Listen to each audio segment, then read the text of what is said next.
মুসা নবী ডাক দেখে, রে কানা, সবাই চলে গেল, তুই কেন গেলি না? বলছি না একটা গুনাহ যদি হয় তাহলে চলে যা। গুনাহ যার আছে সে যদি থাকে আজকে দোয়া করলে কবুল হবে না। অন্ধ ডাক দেখে, আল্লাহর পয়গম্বর সবাই চলে গেছে আমি জানি, কিন্তু আমি বসে রইছি আপনার সামনে একটা কারণে। আমার জীবনে কোনো গুনাহ নাই, আমার মনে পড়ে না, তবে আমার জীবনে একটা ভুল করছিলাম, যদি সেটা গুনাহ হয় তাহলে আমি চলে যাব। বলে কি ভুল করছিলাম বলো? ওই অন্ধ ডাক দেয়া বলতেছে, হুজুর আমি একদিন রাস্তা দিয়ে হেঁটে হেঁটে যাচ্ছিলাম, এমন সময় একটা বাড়ির একটা ঘর, ওই ঘরের যে মূল দরজা, এই মূল দরজাটা খোলা ছিল সেই দিন, কিন্তু আমার একটা চোখ ওই খোলা দরজা দিয়া ওই বাড়ির অন্দর মহলে চোখটা চলে গেল। কিন্তু অন্দর মহলে যখন চোখটা চলে গেছে, এই চোখটার অন্দর মহলে থাকে না, একটা নারীর প্রতি যায় চোখ পড়ে গেছে। এই চোখটা একটা নারীর দিকে চলে গেছে, এক মহিলার দিকে। ঘরের ভিতরে তো সাধারণত মহিলার তাদের পার্সোনালিটি থাকতে পারে। সবাই এখন আপনি আমাকে যে সুরত দেখতেছেন, আমার ঘরের মধ্যে আমার এই সুরত থাকবে না, আমার স্ত্রীর সামনে আমার এই সুরত থাকে না, আমার বাচ্চাদের সামনে আমার এই সুরত থাকে না। প্রত্যেক ব্যক্তির একটা পার্সোনালিটি থাকে। তো নারীরা তাদের ঘরের ভিতরে তাদের ব্যক্তিগত পর্যায়ে থাকে। তো ওই লোকটা বলতেছে, ও নবী মুসা গো, অন্তর্মহল মূল ফটকের দরজা খোলা ছিল, ওই খোলা থাকার কারণে আমার চোখটা পড়ে গেল, ওই অন্তর্মহলের নারীর প্রতি আমার চোখটা পড়ে গেছে। তখন আমি আমার চোখটাকে ঘুরাইয়া চোখটাকে ধমক দেয়া বললাম, আরে চোখ, তুই একটা নারীর দিকে আমাকে ঘুরাই নিলি, আজকে আর তোরে আস্ত রাখবো না। এই বলে আমি আমার একটা চোখ নষ্ট করে ফেললাম। ও নবী, আজকে আপনি আমার অন্ধ দেখতেছেন, আমি আমার নিজের একটা চোখ ওই নারীর দিকে চোখ দেওয়ার কারণে অন্ধ করে ফেলছি। হুজুর এই কাজটাকে গুনাহ হইছে নি? যদি গুনাহ হয় তাহলে আমি চলে যাব। মুসা নবী ডাক দেখে, না রে অন্ধ, তুই যাবি না, এই কাজ তো গুনাহ হয় নাই, অন্ধরে তোর দোয়াই আজকে কবুল হয়ে যাবে। একবার জোরে বলা যাবে কি আল্লাহু আকবার। হযরত ওমর সারা এলাকা খুঁজে খুঁজে দেখতেন, কে খায় খায় না। গভীর রাত্রিবেলা এক মরুভূমির মধ্যে বদু এলাকায় তিনি চলে গেলেন, বেদুইন পল্লীতে। লক্ষ্য করলেন একটা তাঁবুর ভিতরে ঘরের মধ্যে মিটমিট করে আলো জ্বলে।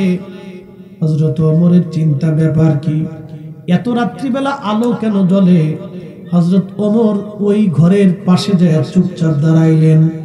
দাঁড়ানোর পরে এক মহিলার কণ্ঠ থেকে আওয়াজ আসতেছে, মা দুধের সাথে পানি বেশি করে মিশাও।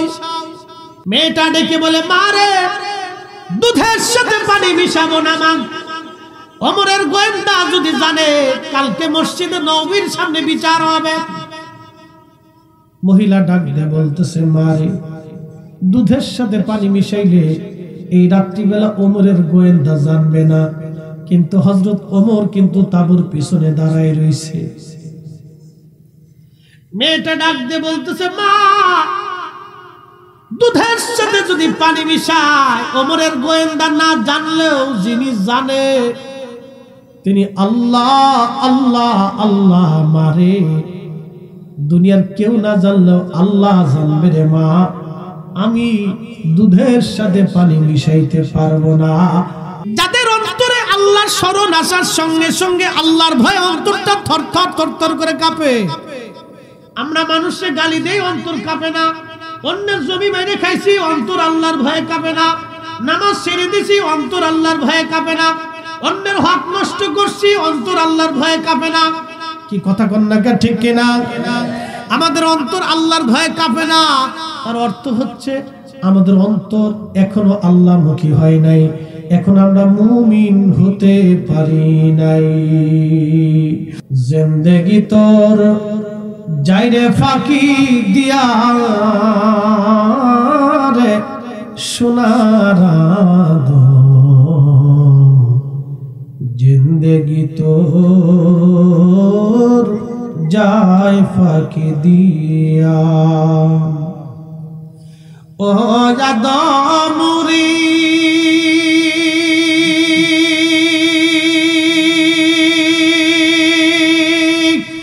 কামিনের ওই কোলেতে কাল ঘুমেতে রইলি তুই,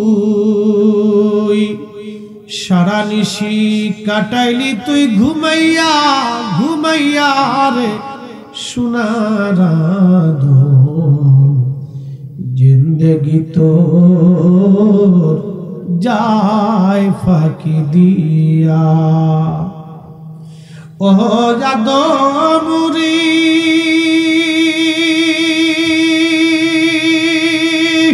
পাক ধরিয়া গেছে দাড়ি দন্তবাসে গোটা চারি,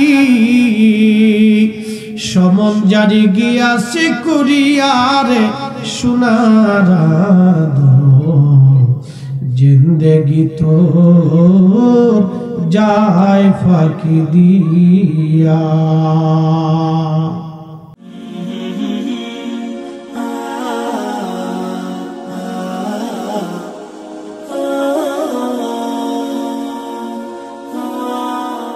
আমি যে মাইকে কথা বলতেছি এই মাইকের ভিতরে একটা শক্তি কাজ করে, এই শক্তিটা ট্রান্সফার করতেছে আপনার সেটের মধ্যে, সেট ট্রান্সফার করে দিচ্ছে আপনার ইউনিটের মধ্যে, ইউনিট ট্রান্সফার করে দিচ্ছে এলাকার ভিতরে, এই সাউন্ড পৌঁছায় যাচ্ছে। এই যে অদৃশ্য একটা শক্তি, এটা আমরা দেখি না কিন্তু শক্তি কাজ করে। কিন্তু এই শক্তির মালিক যিনি, তিনি কে? একসাথে বলছেন তিনি আল্লাহ, এতে কোনো সন্দেহ। আমি আঙ্গুল নাড়াচ্ছি, কথা বলতেছি, চোখ নাড়াচ্ছি, আমার শরীরের কাজ ক্রিয়া চলতেছে। আপনি কিন্তু বসে আছেন কিন্তু আপনার পেটের ভিতরে হজম শক্তি চলমান, আপনার চোখের পাতা কিন্তু সবসময় নড়তেছে, এটাও চলমান। আপনি ঘুমিয়েছেন কিন্তু আপনার রক্ত ঘুমাই নাই, এটা চলমান, অল টাইম ব্লাড সার্কুলেশন চলতেছে। আপনি ঘুমিয়ে আছেন কিন্তু আপনার হার্ট চলমান, এটা সব সময়ের জন্য হার্টবিট চলতেছে। আপনি ঘুমিয়ে আছেন কিন্তু আপনার দেহের অঙ্গ প্রত্যঙ্গগুলি ঘুমায় না, ও কাজে ব্যস্ত আছে। তাহলে আপনি ঘুমানোর পরে আপনার শরীরের যে অঙ্গ প্রত্যঙ্গ, রক্ত, হার্ট, কলজে, ফেফসা, শরীরের বাদ বাকি ব্রেন ট্রেন শুরু করে যাহা কিছু আছে, যিনি চলমান রাখেন সে মালিকের নাম কি? একসাথে যারা বলেন কে? এই সব ক্ষমতার মালিক কে? কোন সন্দেহ নাই। তাহলে মুসলমানের কাজ কি?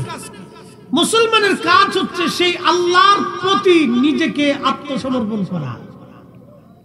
এই জন্য কোরআনের এক আয়াত আল্লাহ ওয়াজ করছে, কুল ইন্না সালাতি ওয়া নুসুকি ওয়া মাহইয়ায়া ওয়া মামাতি লিল্লাহ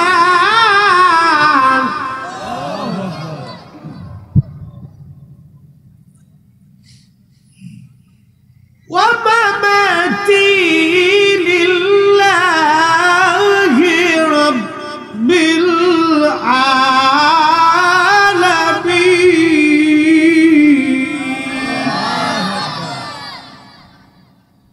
আল্লাহ যে রব শুধু কি আমাদের জন্য না, সবার জন্য?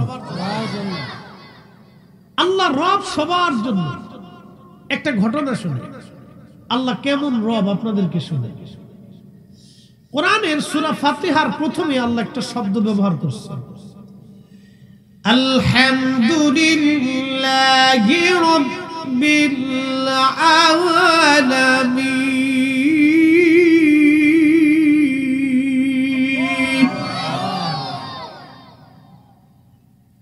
সমস্ত প্রশংসা সেই রবের জন্য যিনি সমস্ত জগৎ সমূহের রব।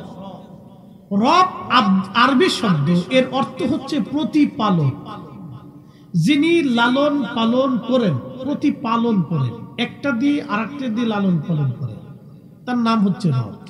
বলে কেমন? আমি আপনাকে বুঝাচ্ছি। হযরত আল্লামা কাজী নাসিরউদ্দিন বাইজাবি রাহমাতুল্লাহি আলাইহি তিনি তাফসীর লিখতেছিলেন সূরা ফাতিহার। তাফসীর লিখতে যাইয়া কাজী নাসিরউদ্দিন বাইজাবি বলেন, যোহরের নামাজের সময় ঘনায় ঘনায় আসবে, আমি তাফসীর লেখা বাদ দিয়ে আমি নদীর ঘাটে গেলাম গোসল করার জন্য। গোসল করার জন্য আমি যখন গেছি, আমি গোসল নদীর ঘাটের মধ্যে, নদীর মধ্যে গোসলের জন্য নামবো, ঠিক এমন সময় আমি দেখলাম একটা বিচ্ছু দৌড়াইয়া দৌড়াইয়া নদীর ঘাটের কিনারার দিকে একটা বিচ্ছু দৌড়াই আসে। আমাদের দেশে দেখবেন বড় বড় বিচ্ছু আছে, এগুলিতে এখন আর নাই। আগে দেখা যাইতো বিচ্ছুটা দৌড়ায় দৌড়ায় আসে। আল্লামা কাজী নাসিরউদ্দিন বাইজাবি রাহমাতুল্লাহ আলাইহি চিন্তায় পড়ে গেলেন, ব্যাপার কি? এই বিচ্ছুটা যে আসে, বিচ্ছুটা কি পানির খাওয়ার জন্য আসে না অন্য কোনো কারণ আছে দেখি। উনি গোসলে না যাইয়া উনি দাঁড়াই রইলেন নদীর ঘাটে বিচ্ছুর কার্যকলাপ দেখার জন্য। আল্লামা নাসিরউদ্দিন বাইজাবি রাহমাতুল্লাহ আলাইহি বিশ্ববিখ্যাত সেই মুফাসসির, যিনি তাফসীরে বাইজাবি শরীফ লেখছেন। উনি দুনিয়ার সাধারণ ছোটখাটো আলেম ছিল না, মুফাসসির জগতের একজন শিরোমণি ছিল আল্লামা নাসিরউদ্দিন বাইজাবি। তিনি বলতেছেন, আমি রব্বুল আলামিনের তাফসীর লিখতে যাইয়া একটা আশ্চর্য ঘটনা দেখে আমি হতবাক হয়ে গেলাম। অভদ্রগাছার মুসলমান, যদি আপনি মনে করেন যে আপনি রুজি করেন, আপনি কামাই করেন, আল্লাহ আপনার সম্পদ দিছে, আপনি সবকিছু, না, তা হবে না। এই চিন্তা যদি আপনার অন্তরে থাকে, চিন্তা ঝেড়ে ফেলে দেন, কারণ যিনি আপনাকে দিছেন তিনি আল্লাহ। আমার দেশের যারা ধনী আছে, ধনীকে সম্পদ দিছেন আমার আল্লাহ। এই সম্পদ দিছে ধনীকে পরীক্ষা করার জন্য। কি কথা বলেন, ঠিক কিনা? কিন্তু আমার দেশের ধনী যাকাত দেয় কি? পচা লুঙ্গি যাকাত দিছে। 2 মাস পরার পরে বেড়া পেশাব করতে বইছে, পেশাব করতে বসার পরে নিচতে লুঙ্গি ফাইরিয়ে চলে গেছে। কি কথা কন না, বেটা পেশাবে বইছে, নিচতে ফাইরিয়ে চলে গেছে, লুঙ্গি পচা, একবারে নিম্নমানের যাকাতের লুঙ্গি। এইগুলির নাম যাকাত না। ধনীকে আল্লাহ সম্পদ দেয় পরীক্ষা করার জন্য। আল্লাহ যাদের চেহারা দিছে, এটাও একটা পরীক্ষা। আল্লাহ কারো মেধা দেন, সবাই আল্লাহ মেধা দেয় না। মেধাবী হওয়ার জন্য একটা ছেলে ডিসি হয়, একটা ছেলে এসপি হয়। মেধাবী হওয়ার জন্য একটা ছেলে মেজর হয়, একটা ছেলে কর্নেল হয়, একটা ছেলে জেনারেল হয়, একটা ছেলে ব্রিগেডিয়ার হয়, একটা ছেলে এরকম মেধাবী হওয়ার কারণে বক্তা হয়, শাইখুল হাদিস হয়, প্রিন্সিপাল হয়। আল্লাহ পাকে মেধাটা দিয়ে পরীক্ষা করেছেন, দেখি আমার বান্দা মেধা কোন দিকে খাটায়।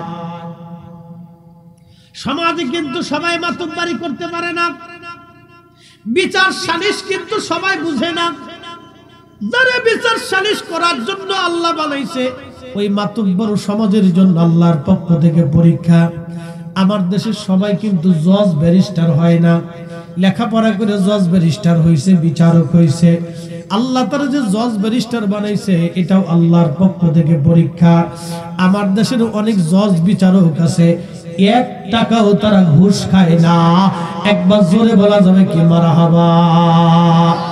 আমার দেশের বহু বিচারক আছে, 1 টাকাও ঘুষ খায় না। আছে, বহু আছে, একটা দুইটা না, অনেক আছে। আমার দেশে অনেক বড় বড় অফিসার আছে, 1 টাকাও ঘুষ খাবে না। আছে, আমি দেখাই দিতে পারবো। আছে অনেক বড় বড় পুলিশ অফিসার আছে, 1 টাকাও তারে দিতে পারবেন না। আমার কাছে আছে, বহু আছে বাজান। আবার এমনও আছে, অনেক মুসলমান মসজিদের টাকাও চুরি করে খেয়ে ফেলায়। কথা কর না কেন? মসজিদের সভাপতি মসজিদের টাকা খেয়ে ফেলাইছে, অথচ প্রথম কাতারে নামাজ পড়ে। কি কথা কর না কেন? এরকম আছে, এরকম আছে, প্রথম কাতারে নামাজ পড়ে টাকা চুরি করে খেয়ে ফেলেছে। আমি যে মসজিদের খতিব ছিলাম, আসি আগের জন এরকম খাইতো, ডিলিট হয়ে গেছে। খুব মনোযোগ দেন, নামাজ পড়ে কিন্তু মসজিদের টাকাও খেয়ে ফেলে দেয়, এরকম আছে। আবার এরকম মানুষ আছে, নামাজ পড়ে না কিন্তু 1 টাকাও হারাম খায় না। একবার জোরে বলবেন কি মারহাবা? সে নামাজ পড়ে না কিন্তু 1 টাকাও হারাম খাবে না, এরকমও আছে। আবার এটা আল্লাহ যারে মঞ্জুর করে তিনি হয়। খুব মনোযোগ দিয়ে কথা শুনে যাবেন। আল্লাহর পরীক্ষা এগুলি।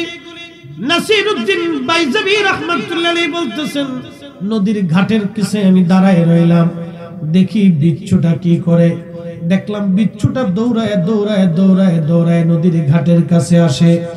আর এমন সময় একটা ব্যাঙ নদীর ভিতর থেকে উঠিয়া নদীর কিনারায় এসে পিঠ লাগাইয়া ব্যাঙটা বসে রইছে।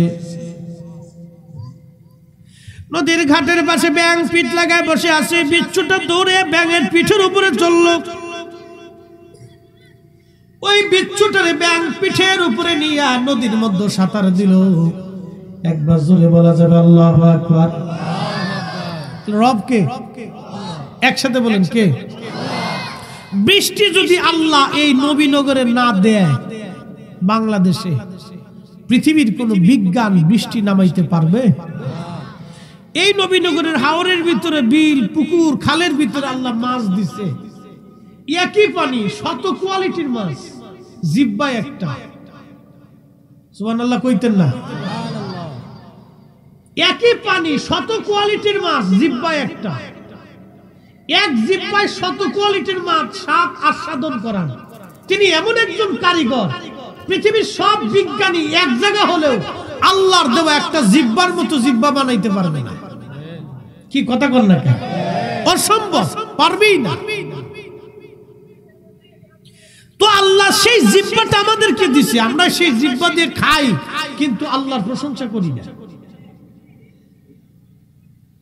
ওই জিব্বা দিয়ে আল্লাহর খাবারের স্বাদ আস্বাদন করলাম, কিন্তু আমরা আল্লাহর কৃতজ্ঞতা করলাম না। ভদ্রগাছার মুসলমান খুব মনোযোগ দিয়েন। নাম কিন্তু ভদ্রগাছা, কাজেও কিন্তু ভদ্রগাছা হইতে হবে। নাম ভদ্রগাছা, ভদ্র মানে কি? শান্তশিষ্ট। কাজেও কিন্তু শান্তশিষ্ট হওয়ার দরকার। কিন্তু আমি নামে পাচ্ছি, কাজে পাচ্ছি না। কারণটা কি? আমার দেশের ছেলেরা ওই মেলার মধ্যে ঘুরতেছে। ওরা কারণ কি? মেলার মধ্যে ঘুরতেছে, ওই খামাখা কোনো কাজ নাই, একটু লটপটি খাচ্ছে, চটপটি খাচ্ছে, বাদাম কিনতেছে। আবার অনেকে বাদাম আলারে ঠগা। বাদাম আলা, তোমার বাদামের দাম কত? বলে 100 গ্রাম 25 টাকা। মাপো, কত গ্রাম মাপবো? 25 গ্রাম মাপো। ওই 25 গ্রাম মাপতে মতো এই কি বলে, এই আপনার কি বলে 250 গ্রাম মাপ।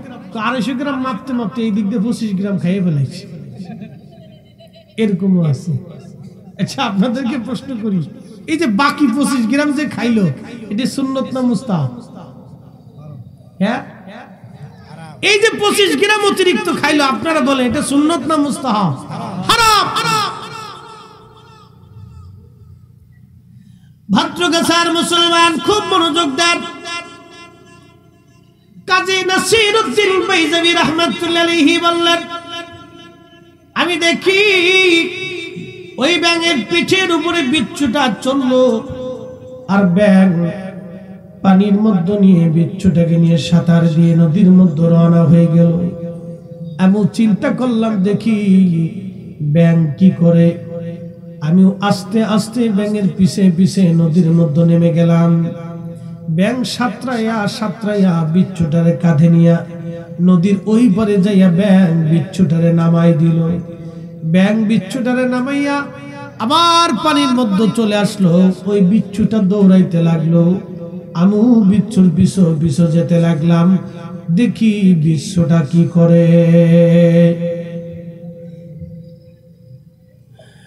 নবীনগরবাসী,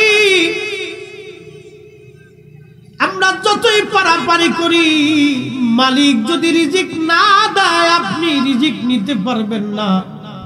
যতই পারাপারি করেন, মালিক যদি সুস্থ না বানায় আপনি সুস্থ হতে পারবেন না। যতই পারাপারি করেন, বাজানো মালিক যেটা বরাদ্দ রেখেছে খাওয়ার জন্য এটাই খাবেন, এর বেশি কিন্তু খাইতে পারবেন না।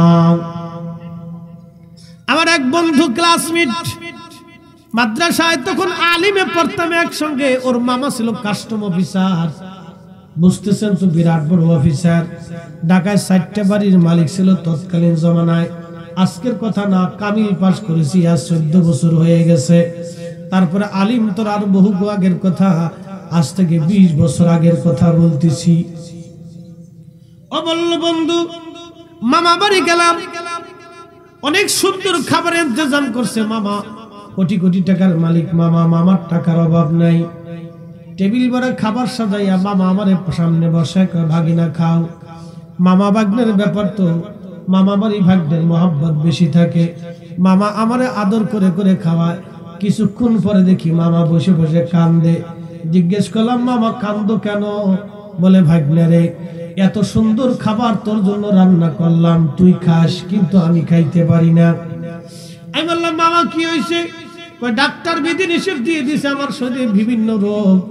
আমি তখন মামারে বললাম, মামারে, সারা জীবন ঘুষ খাইয়া খাইয়া খাইয়া খাইয়া মানুষের রক্ত চুষে খাইলা, ঢাকা শহরে 4-5টা বাড়ির মালিক তুমি বানাইলা মামা, এখন খাবারের সামনে আমি খাই, তুমি খাইতে পারো না, দুনিয়াও খাইতে পারলা না, কবরেও খাওয়ার কোনো সুযোগ নাই, মালিক যদি না খাওয়ায় খাওয়ার কোনো রাস্তা নাই। কি কথা কোন ঠিক কিনা? আমরা খামাখা বরাবরই করি। মনোযোগ দেন, প্রত্যেক সমুদ্রের ভিতরে অনেক বড় বড় তিমি মাছ আছে। একটা তিমি মাছ প্রত্যেক দিন 108 মণ খাবার খায় এক বেলা। একসাথে বলবেন আল্লাহু আকবার। 27 টন খাবার খায়।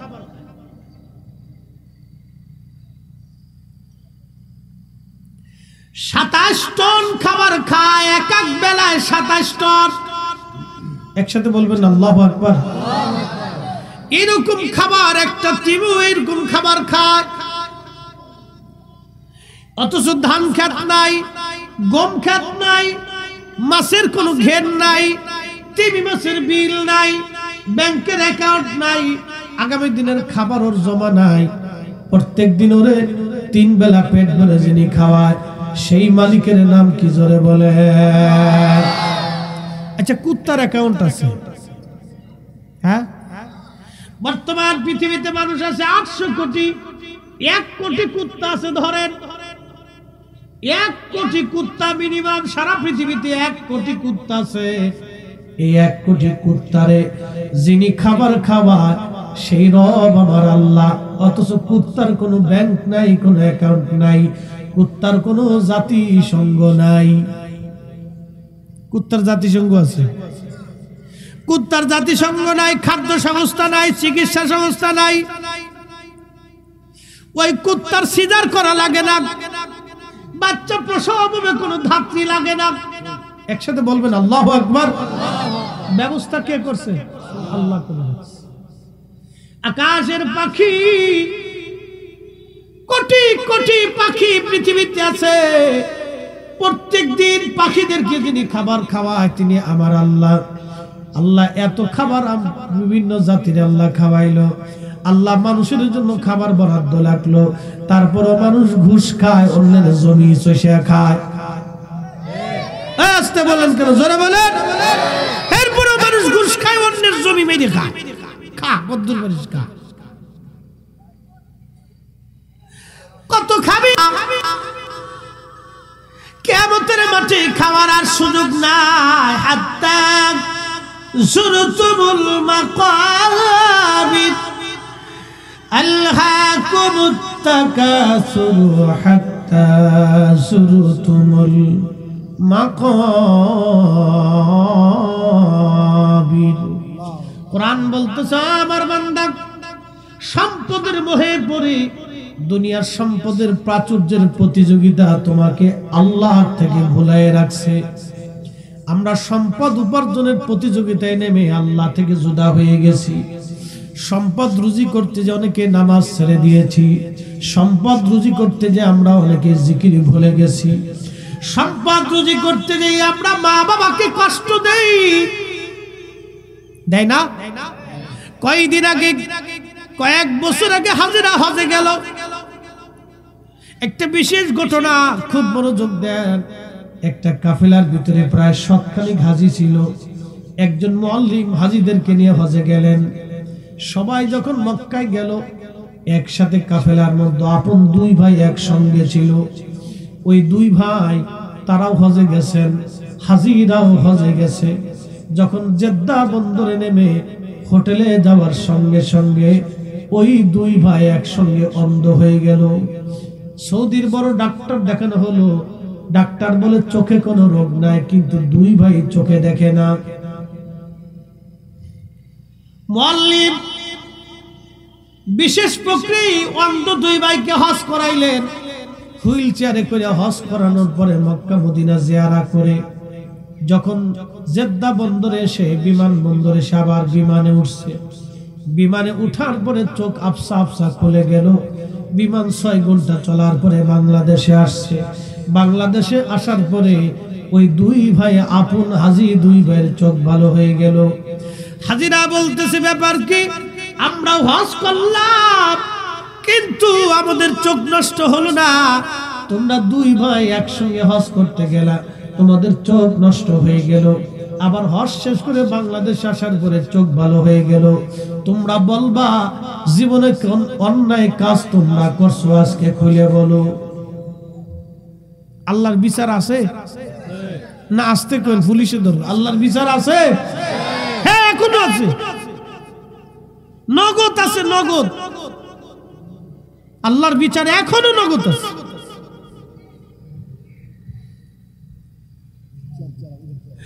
একদিন মাটির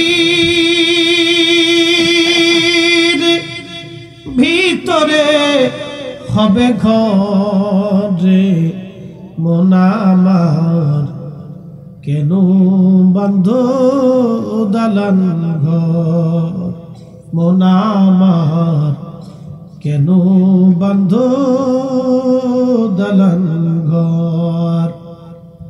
কালকে এক চেয়ারম্যান সাহেব আমার পাশে বসে বলল, হুজুর আমি নামটা লিখতে পারি না কিন্তু আমি 2 টানের চেয়ারম্যান, আমার মার দোয়ার কারণে আমি চেয়ারম্যান হয়েছি।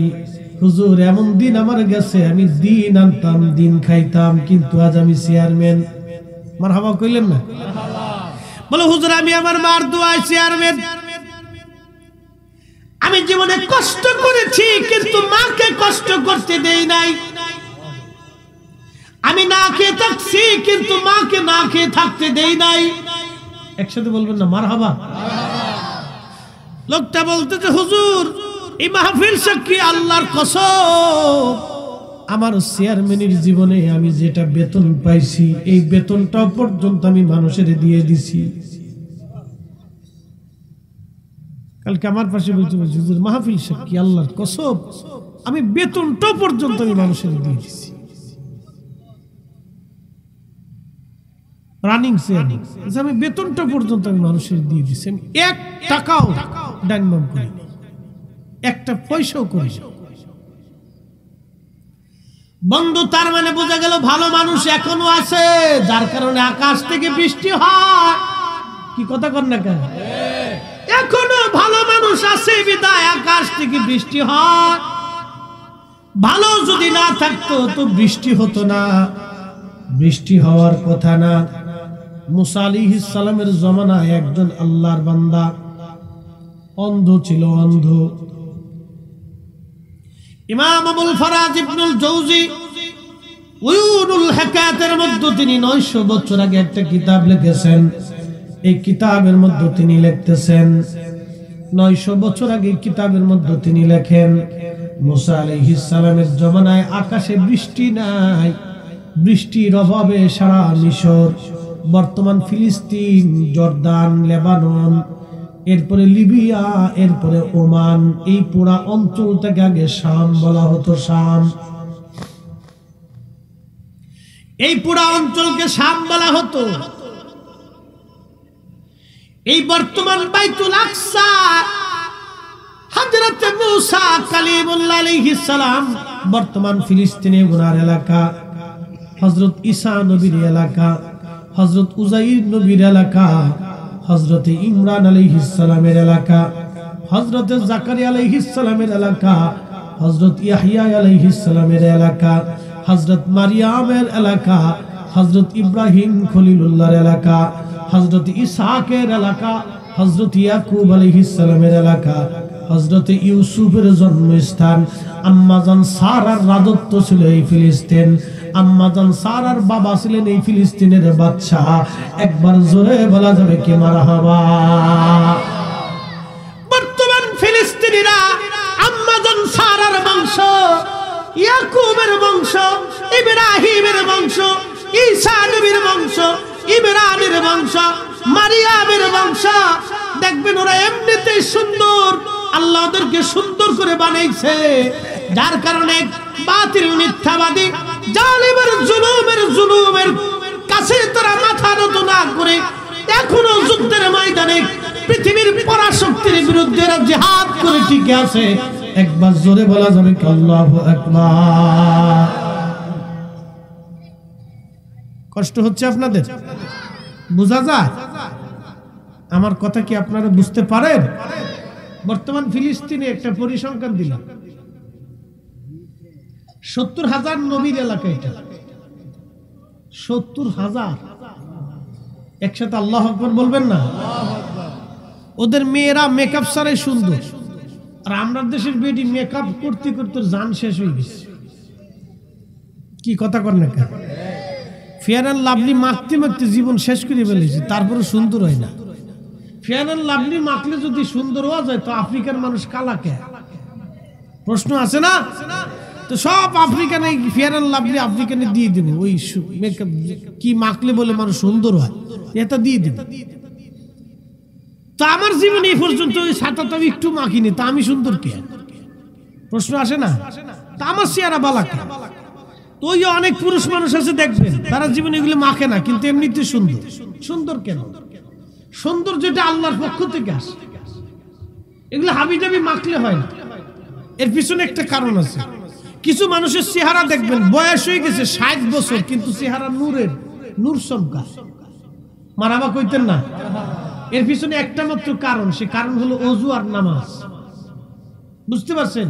যারা অধিক পরিমাণে আল্লাহকে সিজদা দেয়, আল্লাহ তাদের চেহারাকে নুরানি বানায় দেয়। যাদের দিলটাকে আল্লাহ সালিম করে দেয়, তার দিল এবং চেহারাকে আল্লাহ নুরানি বানায় দেয়। আল্লাহ তাদের থেকে পঙ্কিলতাকে, আবর্জনা বিবর্জনাকে থেকে আল্লাহ তাদেরকে ফ্রেশ করে পবিত্র বানায় দেয়। তো নিজেকে পবিত্র রাখার চেষ্টা করতে হবে। শারীরিক পবিত্রতা, মানসিক পবিত্রতা, আন্তরিক পবিত্রতা দুটোই দরকার। উপরে সারাদিন গোসল করছেন কিন্তু অন্তর খারাপ, ওই গোসল করে লাভ নেই, কোনো ফায়দা নেই। অন্তর পরিষ্কার করতে হবে। অন্তর থেকে রিয়া, কামনা, বাসনা, হিংসা, বিদ্বেষ, অহংকার, অহমিকা আর মানুষের পরচর্চা, পরনিন্দা, গীবত, অহংকার এগুলো সব ঝাইরে ফেলে পরিষ্কার করে দিতে হবে। এক আল্লাহর গোলাম ও রাসূলুল্লাহর কদমের নেসমতে গোলাম হয়ে আপনাকে নবীর গোলামি করার জন্য চেষ্টা করতে হবে। ফ্রেশ হয়ে যান, আল্লাহর কসম করে বলতেছি, অন্তর ফ্রেশ করে দেন। জান্নাত মরতে হবে, জান্নাত মারা যাবেন, জান্নাত যাইতে দেরি হবে। একসাথে বলবেন আল্লাহু আকবার। অ্যাটেনশন, মনোযোগ দেন। মুসা আলাইহিস সালামের জীবনের একটা ঘটনা শোনাচ্ছি। হযরতে মুসা নবী উম্মতের এসে বলতেছে, আল্লাহর নবী,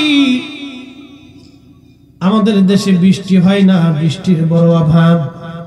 নবী গো, আপনি দোয়া করে দেন যাতে আসমান থেকে বৃষ্টি আসে। হযরত মুসা আলাইহিস সালাতু ওয়াস সালাম সমস্ত বনি ইসরাইলকে ডাকলেন। হাজার হাজার লক্ষ লক্ষ বনি ইসরাইল নিয়া মুসা আলাইহিস সালাম পাহাড়ের পাদদেশে যাইয়া, ফাঁকা মাঠের মধ্যে যাইয়া সবাইরে নিয়ে দোয়া করতে লাগলেন। দোয়া শুরু হলো, দোয়া শেষ হয়ে গেল, কিন্তু বৃষ্টি হলো না। আকাশ পরিষ্কার হইয়া আরো গরম পড়া শুরু হয়ে গেল। উম্মতরা কয়, মুসা নবী, দোয়া হলো কিন্তু বৃষ্টি তো হলোই না। আকাশের মেঘ পরিষ্কার হইয়া আরো খরা পড়ে গেছে, বৃষ্টি নাই। আল্লাহ তো আরো বেজার হয়ে গেছে, আকাশ পরিষ্কার হইয়া একবারে খরা পড়ে গেছে। এখন আমরা কি করব? মুসা আলাইহিস সালাম ডাক দেখো, আমার উম্মতেরা, তোমাদের ভিতরে কে আছো জীবনে গুনাহ করছো? যারা গুনাহ করছো তারা এই ময়দান ছেড়ে চলে যাও, যারা গুনাহ করো নাই তারা বসে থাকো। হযরত মুসা নবী দেখলেন সব উম্মত চলে গেছে, অর্ধেক উম্মত বসে আছে, অর্ধেক মানুষ বসে আছে। ওই মাঠের বাদবাকি 50% মানুষ চলে গেছে। মুসা নবী আবার সবাই নিয়ে দোয়া করে, একসাথে বলেন তো আল্লাহু আকবার। এই ঘটনা থেকে আজকে আপনাদেরকে একটা মাসালা সারা জীবনের জন্য শিখিয়ে দিয়েছি, সারা জীবনের জন্য। মুসা নবী একা দোয়া করছেন আর সবাইকে নিয়ে? জোরে বলেন। মুসা নবী একা দোয়া করে নাই, সবাইকে নিয়ে দোয়া করছে। তার অর্থ হলো জামাত বদ্ধভাবে দোয়া, এটা আমাদের নবীরই শুধু সুন্নত না, সব নবীদের সুন্নত। আজকে যারা জামাতের সাথে দোয়া করাকে বেদাত বলতেছে, ওরা হলো অরিজিনাল ইহুদির দালাল।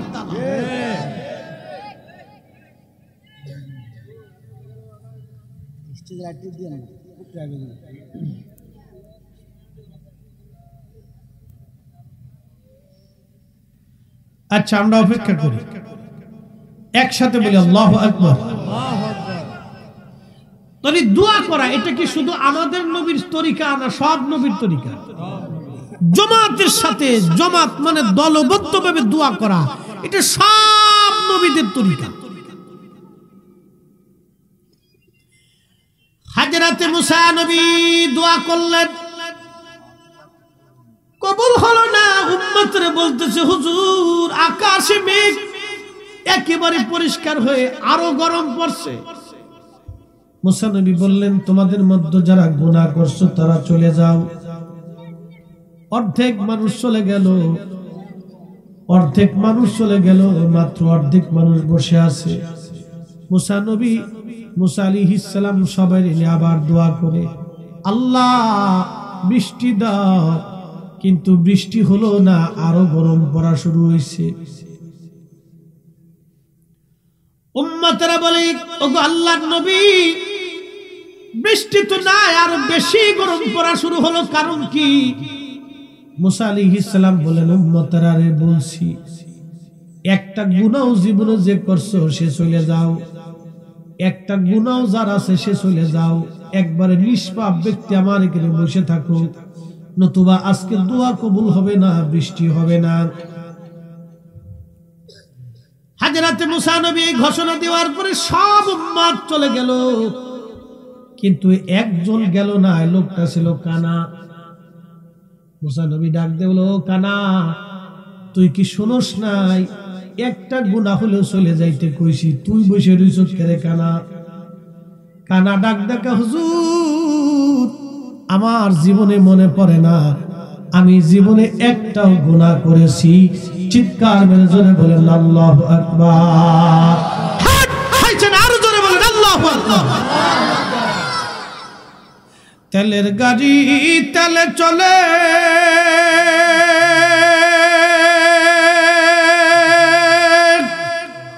হাওয়ার গাড়ি হাওয়ায় উড়ে, বিনা তেলে চালায় গাড়ি নবী সুলাইমান। আমরা সেই মুসলমান, আমরা সেই মুসলমান।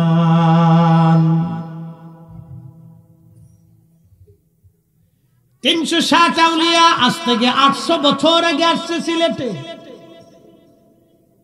সুরমা নদীর এই পারে শাহজালাল ইয়ামানি, ওই পারে গুরু গোবিন্দ। সিলেটে যারা গেছে, আল্লাহর ওলির মাজার যেখানে, এখান থেকে বেশি দূরে না গুরু গোবিন্দের রাজপ্রাসাদ ছিল। সুরমা নদীর ওই পারে রাজপ্রাসাদ, এই পারে শাহজালাল ইয়ামানি। বর্তমান যে ছোট্ট নদী সুরমা আপনারা দেখেন, 800 বছর আগে এই নদী সুরমা এত ছোট ছিল না। 800 বছর আগে এটা অনেক বড় খরস্রোতা একটা নদী ছিল। শুধু নদী না, খরস্রোতা, অনেক বড় স্রোত ছিল এই নদীর মধ্যে। যেই নদী আজ আপনারা দেখেন, 800 বছর আগে এত ছোট নদী ছিল না, অনেক বড় নদী। নবীনগরবাসী শাহজালাল 360 জন আল্লাহর ওলি নিয়ে নদীর পারে সেনা ছাউনি করলেন। গুরু গোবিন্দের রাজদরবারে বিরাট বড় একটা লোহার ধনুক ছিল। লোহার ধনুকের ওজন ছিল 8 মণ ওজনের লোহার ধনুক। গুরু গোবিন্দ চিঠি লেখছে, শাহজালাল ইয়ামানি তোমার সেনাবাহিনীর মধ্যে কেউ যদি আমার এই 8 মণ ওজনের লোহার ধনুক চালায় দিতে পারে, তাহলে আমরা সবাই মিলে তোমাদের কাছে আত্মসমর্পণ করব। কিন্তু যদি তোমরা চালাইতে না পারো তাহলে আমাদের এলাকা ছেড়ে চলে যাবে। 8 মণ ওজনের লোহার ধনুক, 4টে খালি কথা না, 8 মণ ওজনের লোহার ধনুক একজন উঠাবে, চালাবে। উঠানোই তো বড় কষ্ট, চালানোটা আরো কঠিন। শাহজালাল ইয়ামানি মুজাদ্দিদি বুঝলেন আজকে পেশি শক্তি দিয়ে মুসলমানের বিজয় হবে না, পেশি শক্তি দিয়ে মুসলমান বিজয় হবে না, পেশি শক্তি দিয়ে মুসলমানের কোনোদিন বিজয় হয় নাই। মুসলমানের বিজয় হয়েছে খোদাই মদদে। কি কথা কন না কে? খোদাই মদদে মুসলমানের বিজয় হয়েছে। আজকে তোমরা যারা ওলি আল্লাহ বিদ্বেষী হয়ে গেছো, কিয়ামত পর্যন্ত চেষ্টা করবা এই জমিন আল্লাহর ওলিদের দেওয়া জমিন, এই জমিনে আল্লাহর ওলিদের দেওয়া ইসলাম দেশেই চলবে। কথা বলেন ঠিক কিনা? এই সেনাবাহিনী কথা কওয়া যাবে না, চুপচাপ থাকতে না। এরা আমার প্রথম কাতারের মুসলিম, তারান যাইব না। ওরা প্রথম কাতারের মুসলিম, একবার ফার্স্টে এসে বলছি মারহাবা কইলেন না? আজকে ওরা শুনতেছে, এদের ভিতরে কে প্রেসিডেন্ট হবে আপনি জানেন না। আমি একসময় ওদের মতোই এই হাফ প্যান্ট পরে গেঞ্জি গায়ে দিয়ে মাহফিলের কোনাত বসে থাকতাম। ওই দিন কেউ জানতো না যে আমি আজকে বক্তা হব। একবার হ্যাংলা পাতলা ছিলাম, খুব চিকনা, হাফ প্যান্ট পরে। তখনকার দিনে তো ওর প্যান্ট এখনকার আধুনিক প্যান্ট ছিল না, এই কাপড় দিয়ে দর্জি বানাইতে পারে। এক প্যান্ট পরে 15 দিন পার করে দিছি। গোসল করতে যাই ওটা টান দিয়ে খুলে ফেলাই দিয়ে বাস নেমে গেছি। তুফান পুরা পানি দিয়ে অস্থির করে ফেলাইছে। সেদিন কোথায় চলে গেছে খবর নাই। 1 ঘন্টার নিচে তো গোসল হয়েছেই না। বাপরে বাপ, নদীও শিক্ষা দিয়ে উঠছে যে তোরা সরে যা তাড়াতাড়ি। যাই হোক, ওরা আমার প্রথম কাতারের মুসলিম। ওরা শুনতে শুনতে এদের ভিতরে একজন শাইখুল হাদিস হবে, আপনি নিজেও জানেন। ইমাম মাহদী আলাইহিস সালাতু ওয়াস সালাম 40 বছর বয়সে প্রকাশ পাবেন। 40 বছর ধরে উট চড়াবেন, দুম্বা চড়াবেন, ছাগল চড়াবেন।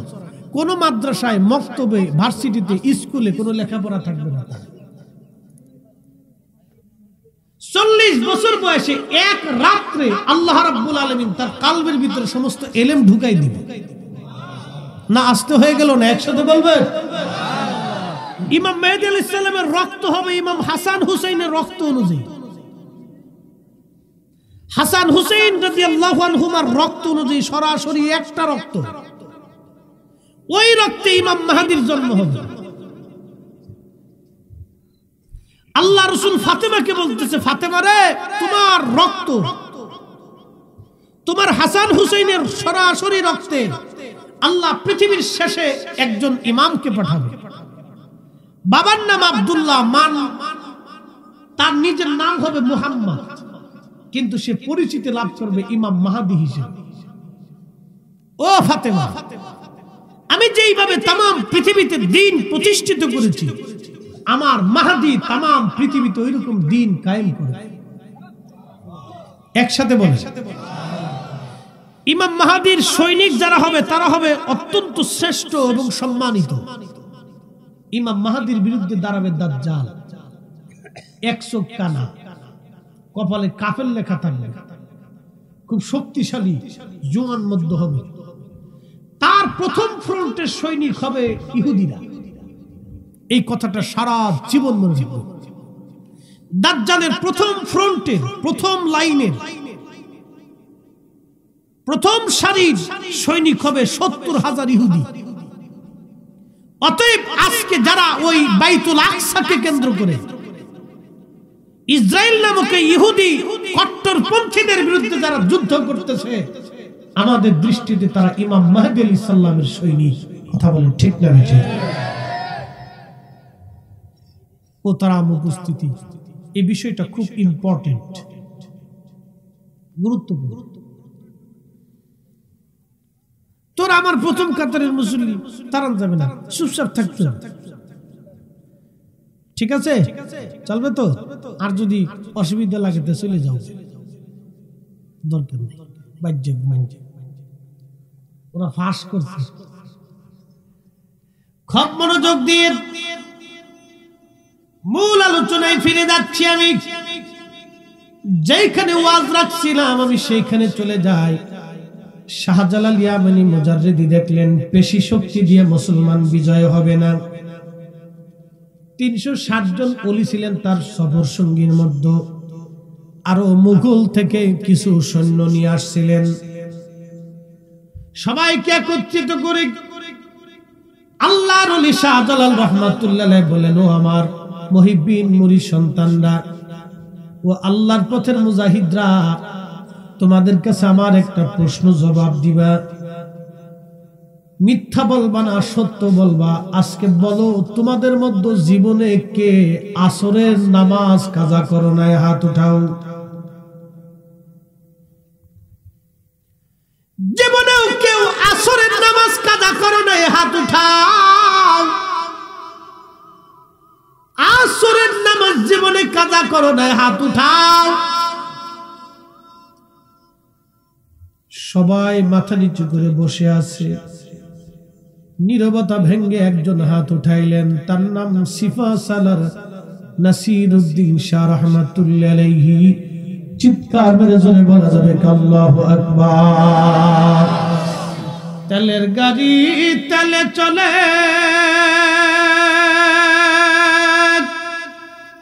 হাওয়ার গাড়ি হাওয়ায় উড়ে, বিনা তেলে চালাই গাড়ি নবী সুলাইমান। আমরা সেই মুসলমান, কথা কন ঠিক কিনা?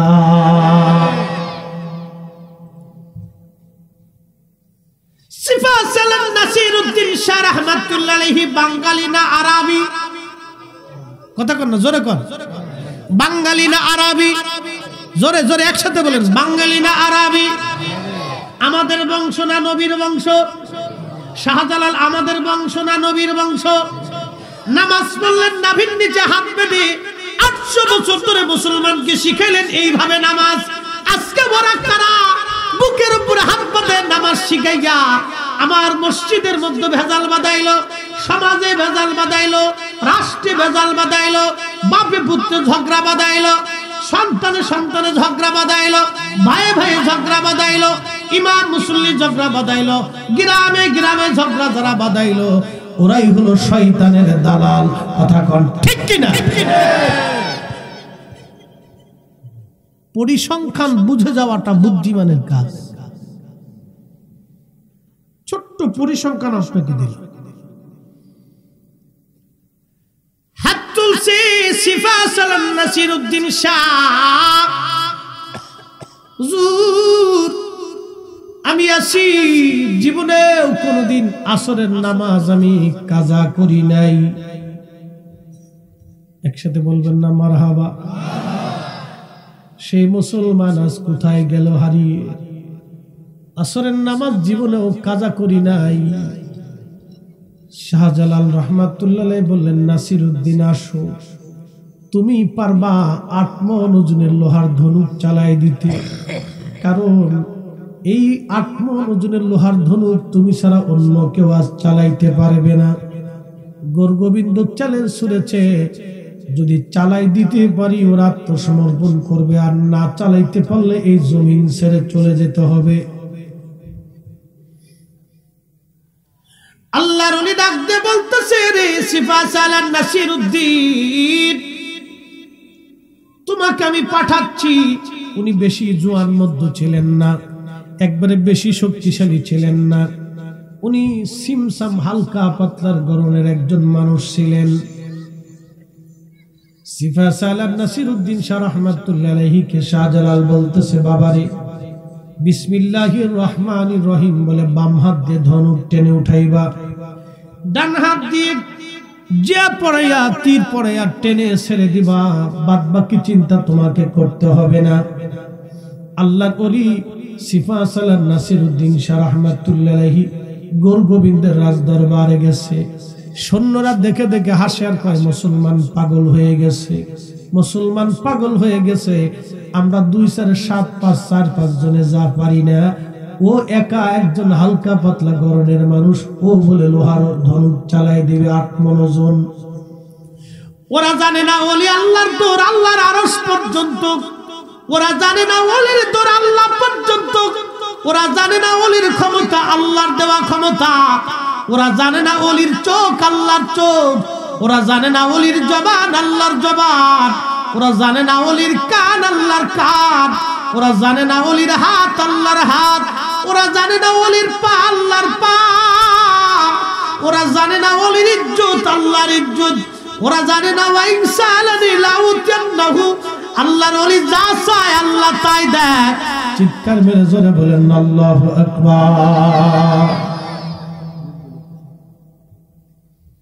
কবি মনোযোগ দেন। শাহজালাল রাহমাতুল্লাহ আলাইহি বললেন, বাবারে তুমি চলে যাও। সিফা সালার নাসিরউদ্দিন রাহমাতুল্লাহ আলাইহি চলে গেলেন। ওরা হাসে। আল্লাহর ওলি বাম হাত দিয়ে লোহার ধনুকখানা টান দিয়ে বিসমিল্লাহির রহমানির রহিম আল্লাহু আকবার বলে 8 মণ ওজনের লোহার ধনুকটা বাম হাত দিয়ে উঠাই ফেলে দিলেন। একবার জোরে বলা যাবে আল্লাহু আকবার। খাইবারের যুদ্ধ, খাইবারের যুদ্ধে বিরাট বড় কামুজ দুর্গ, 600 মণ ওজনের লোহার বিরাট বড় দরওয়াজা। হযরত আলী বাম হাত দিয়ে হাতল চাপটা ধরে একটা টান মারলেন। 600 মণ ওজনের লোহার দরওয়াজাটা হযরত আলী মাথার উপর উঠাইয়া বাম হাত দিয়ে ঘুরাইয়া দুর্গের মধ্যে ছেড়ে দিলেন। ওই লোহার বিরাট বড় দরওয়াজাটা দুর্গের মধ্যে যাইয়া 600 মানুষ ওর নিচে পড়ে মরে সাফ হয়ে গেল। একসাথে জোরে বলা যাবে আল্লাহু আকবার। এটা কি পেশি শক্তি না আল্লাহর শক্তি? আল্লাহর শক্তি।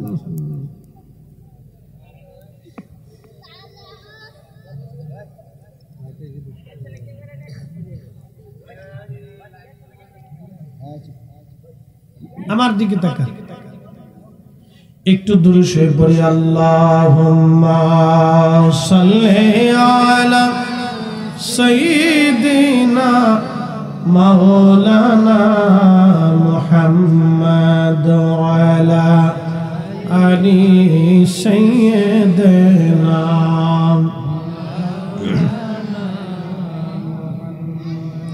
উড়ে যাও রে মাহফিলের হাওয়া, যাও রে উড়ে মদিনায়, আমাদের দুরূদ পৌঁছে দিও নূর নবীজির পাক রওজায়। আল্লাহুম্মা সাল্লি আলা মাশাআল্লাহ আল্লাহু আকবার মুহাম্মাদু আলা আলি সাইয়্যিদিনা। ভালো হৃদয় নামের ফুল, ডান হাতে ধনুক পরে এক টান মারছে। এক টানে 8 মণ ওজনের লোহার বিরাট বড় ধনুকটা মাঝখান থেকে ভেঙে 2 খণ্ড হয়ে গেছে। একবার জোরে বলা যাবে আল্লাহু আকবার। বলেন পাওয়ার আছে না নাই? এটা আল্লাহ প্রদত্ত ক্ষমতা, ইচ্ছা করলে আদায় করা যায় না। কেন পারলেন তিনি? জীবনে কোনদিন আসরের নামাজ তিনি কাজা করে নাই। ও নবীনগরের মুসলমান, আসরের নামাজ কোনদিন হযরতে সিফা সালার কাজা করেন নাই। আমাদের জীবনের কত নামাজ কাজা হয়ে গেল, জীবনের কত নামাজ আমরা ছেড়ে দিলাম। নবী বললেন বুনিয়াল ইসলাম আলা খামসিন শাহাদা, ইসলামের মধ্যে ইসলামের 5টা বেনা আছে। প্রথম বেনার নাম আশহাদু আল্লা ইলাহা ইল্লাল্লাহ ওয়া আশহাদু আন্না মুহাম্মাদান আবদুহু ওয়া রাসূলুহু সাল্লাল্লাহু আলাইহি ওয়াসাল্লাম। প্রথম বেলার নাম ঈমান, ইকামিস সালাহ, এরপরে নামাজ, এরপরে সালাত, এরপরে নামাজ। যে ব্যক্তি 5 ওয়াক্ত নামাজ ঠিক ঠিক মতো আদায় করে, নবী বললেন দুনিয়াতে তার জন্য একটা পুরস্কার। এই পুরস্কারের নাম হলো দুনিয়াতে তাকে রিজিক নিয়ে কোনো চিন্তা করা লাগবে না, রিজিক তাকে অনুসন্ধান করা লাগবে না, রিজিক তাকে অনুসন্ধান করবে। যে 5 ওয়াক্ত নামাজ আল্লাহকে বুঝাই দিবে, আমার আল্লাহ দুনিয়াতে তার রিজিক বুঝাই দিবে। একবার জোরে বলা যাবে কি মারহাবা।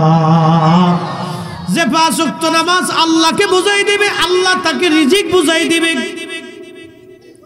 এই কথাটা সারা জীবন মনে রাখবেন। যে 5 ওয়াক্ত নামাজ আল্লাহকে বুঝাই দিবে, আল্লাহ তাকে রিজিক বুঝাই দিবে। আরশে মুআল্লার নিচে 6 শ্রেণীর বান্দার জায়গা আল্লাহ বরাদ্দ করে দিবে কিয়ামতের মাঠ। কঠিন ওই মাঠে আল্লাহর ছায়া ছাড়া আর কোনো ছায়া হবে না। আরশে মুআল্লার ছায়া ছাড়া কোনো ছায়া থাকবে না। সেই দিন সূর্যটা থাকবে মাত্র 1.5 থেকে 2 মাইল উপরে। বর্তমান সূর্যের তাপ 200 কোটি ডিগ্রি সেলসিয়াস তাপমাত্রা। তখনকার দিনে সূর্যটা আরো 70 গুণ বেশি হবে। 70 গুণ যদি বেশি হয়, বর্তমান সূর্য আছে 900 কোটির উপরে, 9 লক্ষ কোটি মাইল উপরে। আর তখনকার সূর্যটা থাকবে মাত্র 2 মাইল উপরে। এখন সূর্যের উত্তাপ 200 কোটি ডিগ্রি সেলসিয়াস, কিয়ামতের মাঠে আরো 70 গুণ বেশি হবে। 70 গুণ যদি বেশি হয়, এই সূর্যটা কত কঠিন আলো দিবে সেই দিন, কত উত্তাপ ছড়াবে। আল্লাহর আরশে মুআল্লার ছায়া ছাড়া আর কোনো ছায়া হবে না। আল্লাহর নবী বলেন উম্মত 6 শ্রেণীর বান্দাই আরশে মুআল্লার নিচে আল্লাহ জায়গা করে দিবে। 1 নাম্বার ওই বান্দা যে দুনিয়ার ভিতরে মসজিদ থেকে বের হইয়া আবার অন্তরটা মসজিদের মুখী করে রাখতো, নামাজ পড়ে আসার পরে আবার দ্বিতীয় জামাতে অংশগ্রহণ করার জন্য পাগল পারা হয়ে থাকতো। কখন আজান দিবে, কখন নামাজে যাবে, কখন আজান দিবে, কখন নামাজে যাবে। যার অন্তরটা সবসময়ের জন্য মসজিদে ঝুলিয়ে রাখে, জোহরের নামাজ পড়ে আসার পরে চিন্তা আসরের নামাজ আমি জামাতে পারবো, আসর পরে আসার পরে চিন্তা মাগরিব জামাতে পারবো, মাগরিব পরে আসার পরে চিন্তা আমি এশা জামাতে পারবো। এই চিন্তা করে যার অন্তর মসজিদের সাথে ঝুলাই রাখে, আল্লাহর নবী বললেন কিয়ামতের মাঠে আল্লাহর আরশে মুআল্লার নিচে ওই দিন আল্লাহ তার জায়গা বরাদ্দ করে দিবে। চিৎকার মেরে জোরে বলেন না সুবহানাল্লাহ। নামাজি নামাজি নামাজি নামাজি নামাজি নামাজি, এই জন্য নামাজ পড়তে হবে প্রত্যেক ওয়াক্ত জামাতের সাথে। যেই লোক মসজিদ থেকে বের হয়ে আবার অন্তরটা মসজিদে ঝুলাই রেখে আসে, মসজিদে যাওয়ার জন্য তার অন্তর ব্যাকুল হয়ে যায়, এই হৃদয়টা আল্লাহ কিয়ামতের মাঠে জাহান্নামে না দিয়ে আরশে মুআল্লার নিচে আল্লাহ তাকে জায়গা বরাদ্দ করে দিবে। আরশে মুআল্লার ছায়া ছাড়া সেই দিন আর কোনো ছায়া থাকবে না। একসাথে জোরে বলা যাবে সুবহানাল্লাহ। জুমার নামাজ পড়েন নাই কে কে? হাত উঁচা করবে। জুমার নামাজ সবাই পড়ছে। আচ্ছা, জুমার নামাজের বরকত কি একটু ছোট্ট করে একটা হাদিস থেকে দিছি। আল্লাহ রাসূল বলেন, ও আমার উম্মত, তুমি যখন জুমার নামাজ পড়ার জন্য গোসল করো, পাক সাফ হয়ে সুন্দর পোশাক পরিধান করে তুমি নামাজের জন্য দাঁড়াই, নামাজের জন্য হেঁটে হেঁটে মসজিদে চলে যাও। মোটরসাইকেলে চড়ে না, সাইকেলে চড়ে না, গাড়িতে চড়ে না, হেঁটে হেঁটে তুমি যখন জুমার নামাজের জন্য যাও, আল্লাহর নবী বললেন তুমি মসজিদে গেলা, ইমাম সাহেবের কাছাকাছি বসলা, আদবের সাথে বসলা, সুন্দর করে নামাজ পড়লা, হই হুল্লা করলা না, কথাবার্তা বললা না। নামাজ শেষ করে তুমি হেঁটে হেঁটে আবার বাড়িতে চলে আসলা। নবীজি বলতেছেন, আমার উম্মত প্রত্যেক কদমে কদমে আমার আল্লাহ রাব্বুল আলামিন ওই বান্দার আমলনামায় 1 বছরের নফল রোজা, 1 বছরের নফল নামাজের সওয়াব প্রত্যেক পায়ে পায়ে আমার আল্লাহ বান্দার আমলনামায় লিখে দেবে। জোরে বলা যাবে কি সুবহানাল্লাহ, আল্লাহু আকবার। কি দাম! প্রত্যেক কদমে কদমে 1 বছরের নফল রোজা, নফল নামাজের সওয়াব আল্লাহ লিখে দেবে। কি করছেন আপনি? শুধু গোসল টোসল করে পাকসাপ হয়ে উত্তম পোশাক পরে মসজিদে যাইয়া ইমাম সাহেবের কাছাকাছি বৈশাখ খুতবা শুনছেন, নীরবে নিবৃতে নামাজ পড়ে চুপচাপ নামাজ কালাম পড়ে আবার পায়ে হেঁটে বাড়ি চলে আসছে। এই এতটুকুন পরিশ্রম করার জন্য আল্লাহ আপনার প্রত্যেক কদমে 1 বছরের নফল রোজা, 1 বছরের নফল নামাজের সওয়াব আল্লাহ প্রত্যেক পায়ে পায়ে পায়ে পায়ে আল্লাহ আপনার আমলনামায় লিখে দিচ্ছে। আরো জোরে। তাহলে এবার জুমার নামাজ যদ্দূর পারেন খালি সাইডে দিবেন, পড়ার দরকার নেই। প্রত্যেক ওয়াক্ত নামাজ জামাতের সাথে পড়লে দুনিয়ার ভিতরে একটা পুরস্কার, তার রিজিকের কোনো অভাব হবে না। আপনি নিয়মিত আমল করবেন। এটা মা বোনদেরকে বলতেছি, আপনারাও ছাড়বেন না। 5 ওয়াক্ত নামাজ আপনারাও আদায় করবেন খুব ইখলাসের সাথে। ও মা, ও বোনেরা, দুনিয়ার অনেক কাজ থাকবে। আপনার দুনিয়ার কাজ ওই যে আপনার গরু ছাগল হাঁস মুরগি ভেড়া, সাংসারিক ঝামেলা, বাচ্চা কাচ্চা সামলানো, অনেক কিছুই আপনার থাকবে রে বোন। আপনাকে বলে যাচ্ছি, যদি 5 ওয়াক্ত নামাজ আপনি ঠিক মতো আদায় করতে পারেন, আল্লাহ নবী বলতেছে, আয়েশা রে, আমার নারী জাতিরা ঘরের মধ্যে নামাজ পড়লে, পুরুষরা মসজিদে নামাজ পড়লে যে সওয়াব পাবে, আমার নারী উম্মতেরা ঘরের মধ্যে নামাজ পড়লে আল্লাহ সেই পরিমাণে নেকি তাদের আমলনামায় লিখে দেবে। একবার জোরে বলা যাবে কি সুবহানাল্লাহ, আল্লাহু আকবার। পুরুষরা মসজিদে যে নামাজ পড়লে যে সওয়াব, ঘরে নারীরা ঘরে সেই নামাজ পড়লে সেই সওয়াব। পুরুষ মসজিদের জামাতের সাথে নামাজ পড়লে 27 গুণ সওয়াব, নারীরা ঘরের ভিতরে নামাজ পড়লে 27 গুণ সওয়াব। মারহাবা কইলেন না? তার মানে পুরুষের পরিশ্রম বেশি, নারীর পরিশ্রম কম, কিন্তু নেকি বেশি। পুরুষরা মসজিদে গিয়ে নামাজ পড়লে যে সওয়াব, নারীরা ঘরের মধ্যে নামাজ পড়লে সেই সওয়াব। অতএব সালাত, নামাজ ছাড়া কেউ ওলি হতে পারে নাই, নামাজ ছাড়া কেউ আল্লাহর বন্ধু হতে পারে নাই, নামাজ ছাড়া কোনো ওলি মা জন্ম দিতে পারে নাই।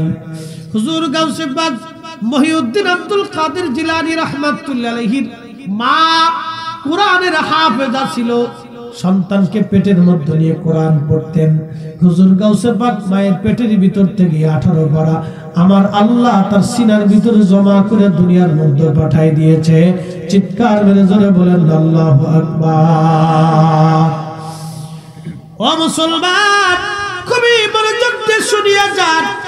হযরত শাহজালাল ইয়ামানি মুজাররিদি রাহমাতুল্লাহ আলাইহি সেই দিন এই জমিনে দ্বীন কায়েম করলেন তিনারা। যে ইসলাম আমাদেরকে দিয়েছে, যেই দ্বীন আমাদেরকে দিয়েছে, যে নামাজ আমাদেরকে উপহার দিয়েছে, ওই দ্বীন ওই ধর্ম আমার দেশে চলবে। আজকে নতুন করে সৌদি আরবের পেট্রোডলার পাইয়া এদেশে যারা ফিতনা বাঁধাইতে চায়, তাদের দেওয়া কোনো শিক্ষা আমাদের দেশে চলবে না। এগুলি নতুন আমাদের দেশে বিশৃঙ্খলা, ডিভাইশন নীতি, অর্থাৎ ভাগাভাগির নীতি, এইগুলি করে মসজিদ আলাদা করা হয়েছে, সমাজ আলাদা হয়ে গেছে, গোরস্থান আলাদা হয়ে গেছে। এগুলি মুসলমানদের মধ্যে ফিতনা।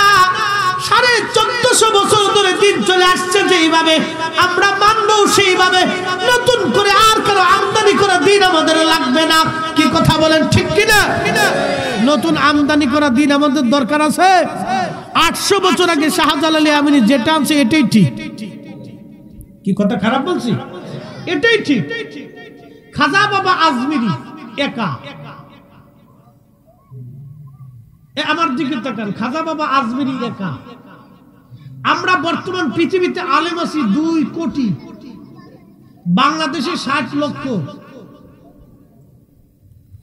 বাংলাদেশে সারা বাংলাদেশে আলেম আছে প্রায় 60 লক্ষ আলেম। একবারে মাদ্রাসা দিয়ে, দাখিল পাস দিয়ে, কারিয়ানা দিয়ে হেফজখানা দিয়ে মাদ্রাসা কি নন চাকরি জেনারেল সাথে আউটসাইড দিয়ে মোট 60 লক্ষ হবে মিনিমাম। ভারত, পাকিস্তান, আরব বিশ্ব, আফ্রিকা দিয়ে, ইউরোপ দিয়ে, পৃথিবীতে 2 কোটি খালি আলেমই আছে বর্তমানে। 2 কোটি আলেমের ওয়াজ, নসিহত, খুতবা, বয়ান, তাবলীগ মসজিদে ঘুরিয়ে, এই যে প্রত্যেক জুমাতে আলোচনা, তালিম, তরবিয়ত, পীর মাশায়েখদের শিক্ষা দীক্ষা, এত কিছু মুসলমান বানাইছি কয়জন? বলেন তো, আমরা কয়জন মুসলমান বানাইছি? এত ইউটিউব, এত ওয়াজ, এত সেমিনার, এত মহাসম্মেলন, এত নসিহত, এত আন্দোলন ফান্দোলন, মুসলমান কয়জন হয়েছে? কয়জন মুসলমান হয়েছে? খাজা বাবা যেই দিন আসলেন সেই দিন ইউটিউব, মিডিয়া, চ্যানেল, সেমিনার, মহাসম্মেলন, আলেম, উলামা, মাদ্রাসা, মক্তব, পত্র পত্রিকা, বই, লেখনী কিচ্ছু ছিল না। উনি একা সনাতন ধর্ম অধ্যুষিত এলাকা, হিন্দু অধ্যুষিত এলাকাতে ঘুরলেন আর দাওয়াত দিলেন, হাঁটলেন আর দাওয়াত দিলেন, হাঁটলেন আর ওয়াজ করলেন, গেলেন আর ওয়াজ করলেন। ওনার এই ছোট্ট জীবনের গেলেন, ওয়াজ করলেন, হাঁটলেন, নসিহত করলেন, এতটুকু সময়ে উনি একাই 1 কোটি মানুষের মুসলমান বানাইছে। না আসতে হয়ে গেল না? সুবহানাল্লাহ বলাটা একটু কার্পণ্য হয়ে গেছে, আর একটু জোরে বলবেন সুবহানাল্লাহ। হ্যাঁ, সুবহানাল্লাহ বলতো আপনাদের কষ্ট হচ্ছে ভাই, বিরাট বড় কষ্ট এটা। ওই দিন যদি খাজা বাবা এই 1 কোটি মানুষকে কালেমা না পড়াইতেন, আজকে মুসলমানের অস্তিত্ব বলে কোনো শব্দই থাকতো না। মুসলমানের কোনো অস্তিত্ব বলে শব্দই থাকতো না দেশে। কিন্তু বড় আফসোস, আজকে খাজা বাবার দেওয়া ইসলাম আমরা পাইয়া আবার ইসলামের ভিতরে ফিতনা বাঁধাই দিচ্ছে, বিশৃঙ্খলা বাঁধাই দিচ্ছে। 1000 বছর ধরে খাজা বাবা এই জমিনে দ্বীন আনলেন, যেইভাবে নামাজ শিখাইলেন, কালেমা শিখাইলেন, রোজা শিখাইলেন, হজ যাকাত শিখাইলেন, আমরা আবার হঠাৎ করে এই শিক্ষাটা বাদ দিয়ে নতুন করে আবার আমদানি করা শিক্ষা নিবার চাইতেছি। মুহতারাম, এটাই আমাদের ভুল। আমাদের বুঝে যাওয়াটা জরুরি, কোনটা ঠিক কোনটা বেঠিক এটা আমাদের বোঝাটা দরকার। এই জন্য কোরআনে আপনাকে আমাকে আল্লাহ নির্দেশনা দিয়েছে।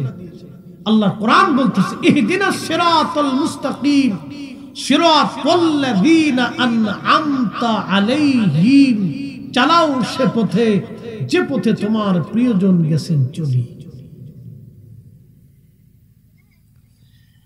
আন'আমাল্লাহু আলাইহিম মিনান নাবিয়্যিনা ওয়াস সিদ্দিকিনা ওয়াস শুহাদা'i ওয়াস সালিহিন।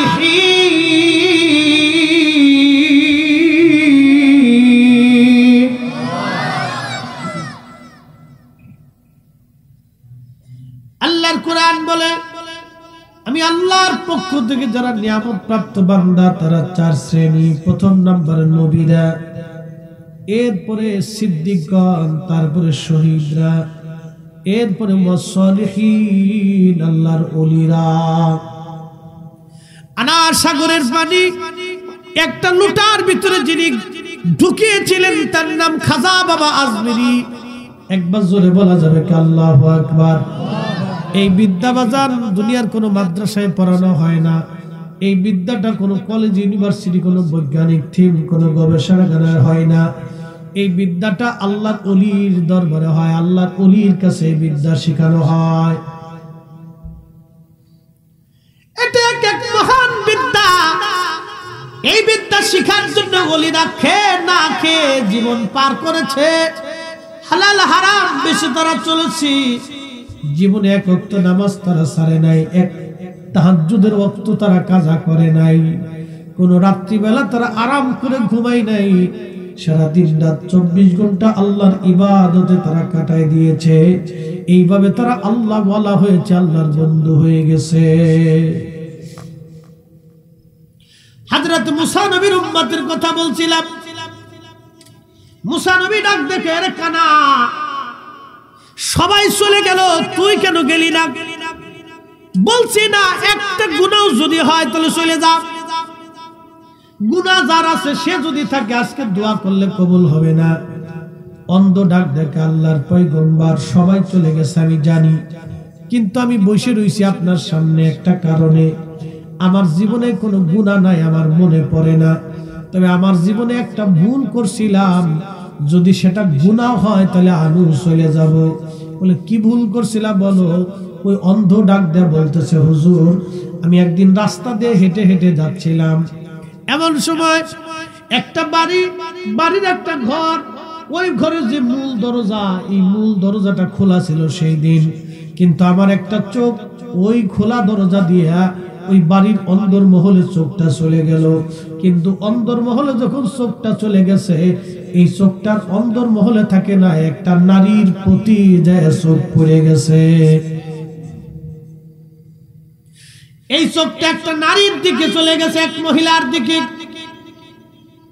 ঘরের ভিতরে তো সাধারণত মহিলার তাদের পার্সোনালিটি থাকতে পারে, সবাই। এখন আপনি আমাকে যে সুরত দেখতেছেন, আমার ঘরের মধ্যে আমার এই সুরত থাকবে না, আমার স্ত্রীর সামনে আমার এই সুরত থাকে না, আমার বাচ্চাদের সামনে আমার এই সুরত থাকে না। প্রত্যেক ব্যক্তির একটা পার্সোনালিটি থাকে। তো নারীরা তাদের ঘরের ভিতরে তাদের ব্যক্তিগত পর্যায়ে থাকে।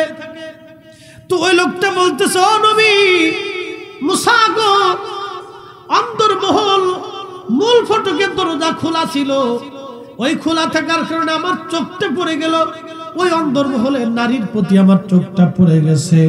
তখন আমি আমার চোখটাকে ঘুরাইয়া চোখটাকে ধমক দেয়া বললাম, আরে চোখ, তুই একটা নারীর দিকে আমাকে ঘুরাই নিলি, আজকে আর তোরে আস্ত রাখবো না।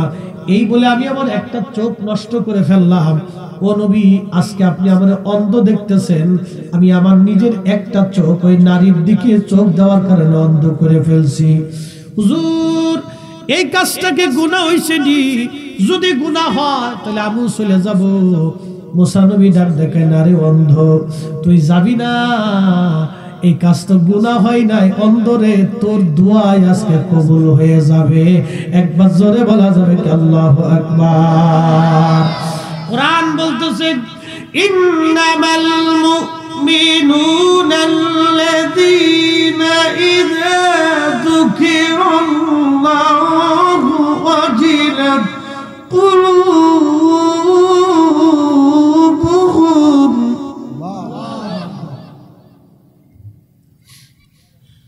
ওয়া ইযা তুলিয়াত আলাইহিম আয়াতুহু জাদাতুহুম ঈমানা।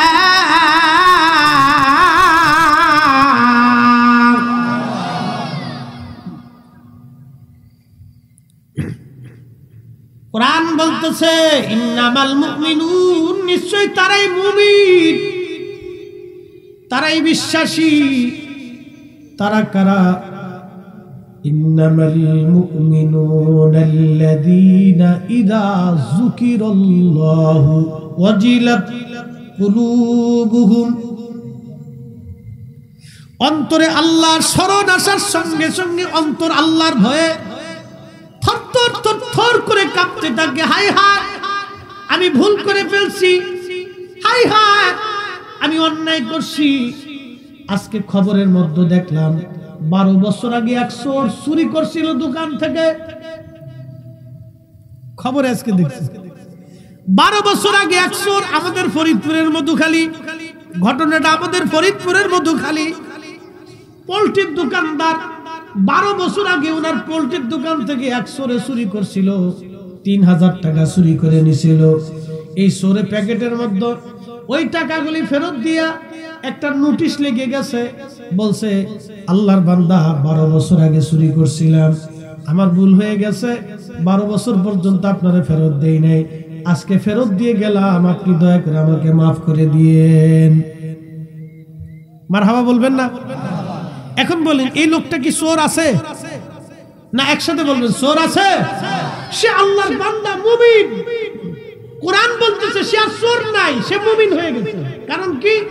অন্তরে আল্লাহর ভয় আছে যে হাই হা, আমি 12 বছর আগে একজনের 3000 টাকা মেরে দিয়ে খাইলাম, এটা ফেরত দিয়ে সে ডরাইতেছে, আপনি আমার মাফ করে দিন, আমার ভুল হয়ে গেছে, আল্লাহ যাতে আমার মাফ করে দেয়। কোরআন বলতেছে তারাই মুমিন যাদের অন্তরে আল্লাহর স্মরণ আসার সঙ্গে সঙ্গে আল্লাহর ভয় অন্তরটা থরথর থরথর করে কাঁপে। আমরা মানুষকে গালি দেই, অন্তর কাঁপে না। অন্যের জমি মেরে খাইছি, অন্তর আল্লাহর ভয়ে কাঁপে না। নামাজ ছেড়ে দিছি, অন্তর আল্লাহর ভয়ে কাঁপে না। অন্যের হক নষ্ট করছি, অন্তর আল্লাহর ভয়ে কাঁপে না। কি কথা কন্যা কা ঠিক কিনা? আমাদের অন্তর আল্লাহর ভয়ে কাঁপে না, তার অর্থ হচ্ছে আমাদের অন্তর এখনো আল্লাহমুখী হয় নাই, এখন আমরা মুমিন হতে পারি নাই। একদিন মাটির ভিতরে হবে ঘর রে, মন আমার কেন বাঁধো দালান ঘর, মন আমার কেন বাঁধো দালান ঘর। হযরত ওমর সারা রাত ঘুরে ঘুরে দেখতেন কে খায় আর কে খায় না। আমরা যারা ধনী আছি, গরিব মানুষের খোঁজ আমরা নেই না, কে খাইলো কে খাইলো না এটা আমরা দেখি না। কিন্তু খোলাফায়ে রাশিদিনের সুন্নত ছিল কে খায় কে খায় না তারা ঘুরে ঘুরে ঘুরে ঘুরে দেখতেন। হযরত ওমর একদিন মরুভূমির মধ্যে চলে গেছে, মরুর ভিতরে। কষ্ট হচ্ছে আপনাদের? বুঝতে অসুবিধা? আমাদের তাহিরি হুজুর একটু পরেই আসবে ইনশাআল্লাহ। উনি এসে পড়ছে, এসে যাবে সময় মতো, উনি এসে যাবে একবারে টাইম টু টাইম। আমার ভাইয়ের একটা দৃষ্টি আমার কাছে খুব ভালো লাগে, সে সময়টাকে খুব মূল্য দেয়, সময়টাকে সে মূল্য দেয়। এটা আমি ওনাকে ফলো করি, বিষয়টা সময়টাকে খুব মূল্য দেওয়া এটা বুদ্ধিমানের কাজ। যুবক ভাইরা আপনাদেরকে বলতেছি, জীবনের সময়টাকে মূল্য দিবেন। যে সময়কে মূল্য দেয় সে সাকসেস হয়। আপনি চাইনিজদেরকে দেখেন, Chinese, Japanese, Korea, Europe, Russia, America, Australia, ওরা ঝগড়া করার টাইম পায় না, ওরা কাজের চাপে সময়টাকে এমন মূল্য দেয়। টাইম টু টাইম ওরা কাজ করে, টাইম টু টাইম খাওয়া, টাইম টু টাইম কাজ, টাইম টু টাইম ঘুম। আমাদের দেশে আমার ছেলেরা রাত্রে যখন ফেসবুক নিয়ে বসে তখন ওর রাত টিপতে টিপতে টিপতে টিপতে ফজর রক্ত বানায় ফেলা। কিন্তু ওদের দেশে দেখবেন একদম জাস্ট টাইম 10টা ওরা ঘুমাইতে যাবে, সকালবেলা ঘুম থেকে উঠে ওদের কাজ সেরে আবার অফিস আদালতে চলে যাবে। আর আমরা খালি 420 খালি ঘুরি ফিরি, শেষ পর্যন্ত ওই চাকরি বাকরি পাই না, পরে শেষে দোষ দিয়ে আমার এটা বল না সেটা বল না, এই সেই নানান কিচ্ছে কাহিনী। এগুলি না, আপনি আপনার নিজের জীবনটাকে সময় দেন, কাজে লাগান, এই জীবনটাকে কাজে লাগান। এই যে আজকে তাহিদি ভাইকে দেখতেছেন, আমাদেরকে দেখতেছেন, শোনেন, আপনি ভাবতেছেন যে আমরা ওয়াজ করি, আমরা এখনো আমাদের জীবনে 24 ঘন্টা স্টাডি হয়। স্টাডি ছাড়া ওয়াজ করা যায় না। প্রত্যেকদিন আমাকে হিসাব করতে হয়, নতুন ওয়াজ দিতে হবে, কারণ প্রত্যেকদিন আমাদের ওয়াজ কালেক্ট হয়। প্রত্যেকদিনই আমাদের টার্গেট থেকে নতুন ওয়াজ আমাকে দিতে হবে, কারণ জাতি লক্ষ লক্ষ কোটি কোটি মানুষ আমাদের ওয়াজ শুনে, এই নতুন ওয়াজ আমাকে দিতে হবে। এখন আমাদের স্টাডি করতে হবে। সুযোগ পাইলে গাড়ির ভিতরে, রাত্রে, দিনে, যখনই সুযোগ হয় তখনই আমরা কিতাব দেখি, তখনই আমরা পড়ি। আমাদেরকে স্টাডি করতে হবে। অর্থাৎ আমরা আমাদের যে টার্গেট এটা আমরা ফিল আপ করি। তো আপনাদের যুবক ভাই যারা আছেন, তাদেরকে, আমার বোনরা যারা আছেন তাদেরকে বলবো, আপনি আপনার জীবনের বিষয়টাকে ফলো করবেন, টার্গেট করবেন, লক্ষ্যবস্তুতে পরিণত করবেন, তাহলে জীবনে সাকসেস হইতে পারবে। এই জন্য আমি মাঝে মধ্যে একটা গজল আপনাদেরকে শোনাই। জিন্দেগি তোর যাইরে ফাঁকি দিয়া রে সোনার জিন্দেগি তোর যায় ফাঁকি দিয়া, ও যাদমুরি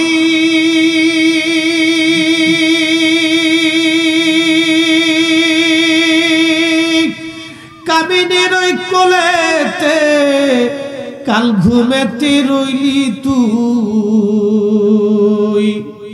সারা নিশি কাটাইলি তুই ঘুমাইয়া ঘুমাইয়া রে সোনার জিন্দে জিন্দেগি তোর যায় ফাঁকি দিয়া। ও যাদবুরি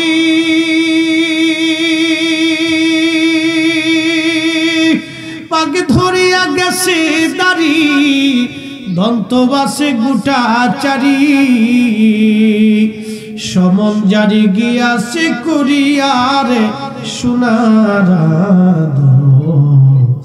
জিন্দেগি তোর যায় ফাঁকি দিয়া।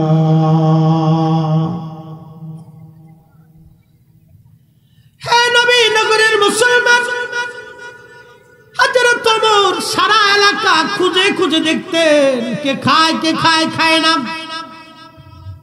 গভীর রাত্রিবেলা এক মরুভূমির মধ্যে বদু এলাকায় তিনি চলে গেলেন, বেদুইন পল্লীতে। লক্ষ্য করলেন একটা তাঁবুর ভিতরে ঘরের মধ্যে মিটমিট করে আলো জ্বলে। হযরত ওমরের চিন্তা, ব্যাপার কি, এত রাত্রিবেলা আলো কেন জ্বলে? হযরত ওমর ওই ঘরের পাশে যায় চুপচাপ দাঁড়াইলেন। দাঁড়ানোর পরে এক মহিলার কণ্ঠ থেকে আওয়াজ আসতেছে, মা দুধের সাথে পানি বেশি করে মিশাও। অ্যাটেনশন মা বোনরা, আপনারাও আমার এই আলোচনাটা একটু মনোযোগের সাথে শুনুন। মহিলা বলতেছে তার মেয়েকে, মারে দুধের সাথে পানি বেশি করে মিশাও। আচ্ছা, দুধের সাথে পানি মিশাইলে হালাল না হারাম? একসাথে বলতে হবে, হালাল না হারাম? ওই পানি বিক্রি করা যে টাকা পাবেন, ওই টাকা কি হালাল না হারাম? ওটাও হারাম। মেয়েটা ডেকে বলে, মারে দুধের সাথে পানি মিশাবো না মা। ওমরের গোয়েন্দা যদি জানে, কালকে মসজিদে নববীর সামনে বিচার হবে। মহিলা ডাক দিয়ে বলতেছে, মারে দুধের সাথে পানি মিশাইলে এই রাত্রিবেলা ওমরের গোয়েন্দা জানবে না, কিন্তু হযরত ওমর কিন্তু তাঁবুর পিছনে দাঁড়ায় রয়েছে।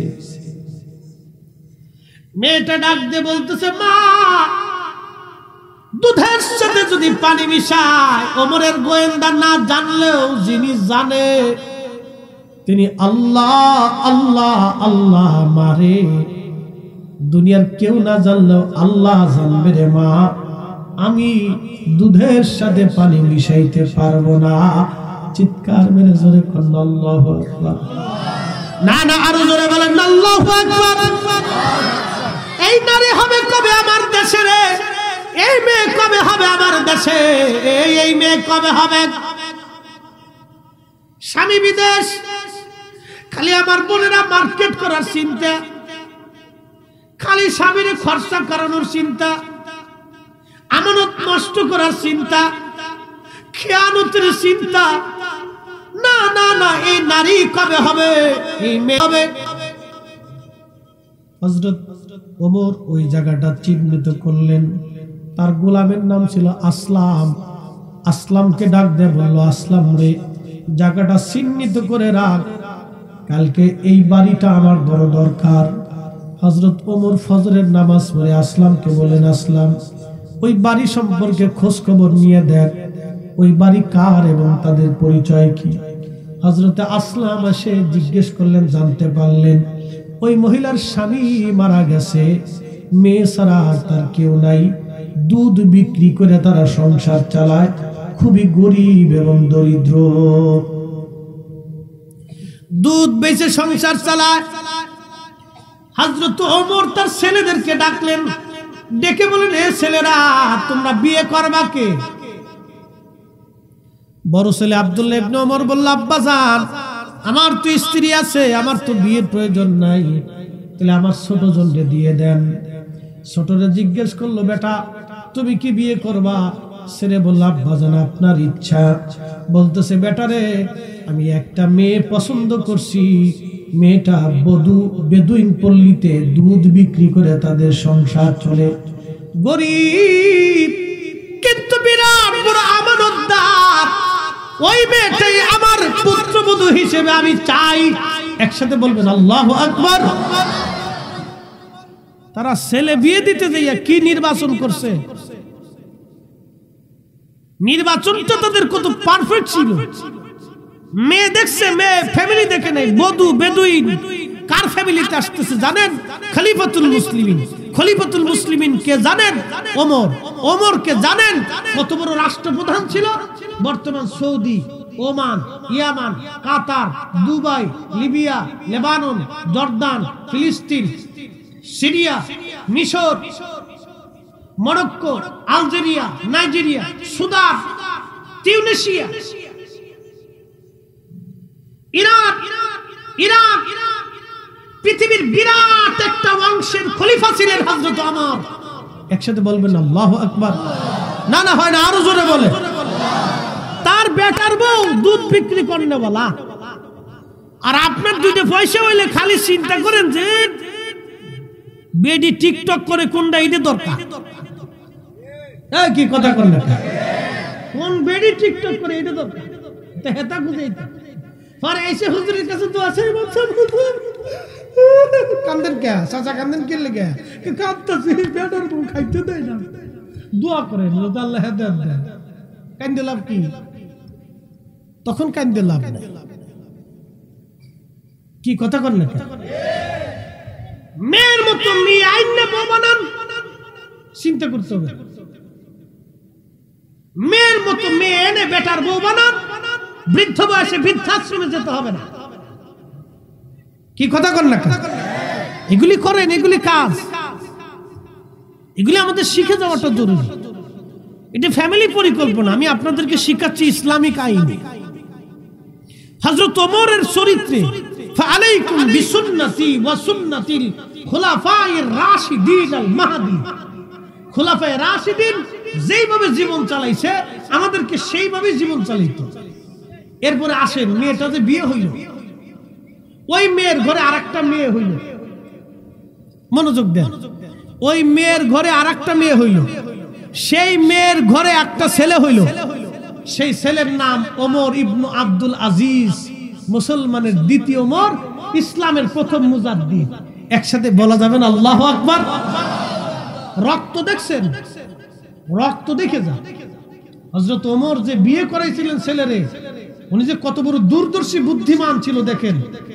ওই মেয়ের গর্ভে একটা মেয়ে হয়েছিল, ওমরের নাতি, মেয়ে নাতনি, নাতনি।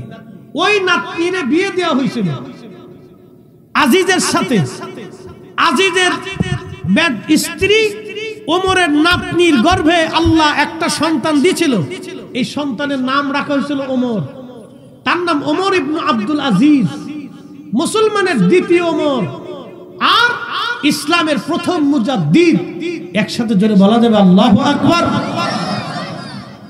যেমন রক্ত তেমন সন্তান তৈরি হয়েছে,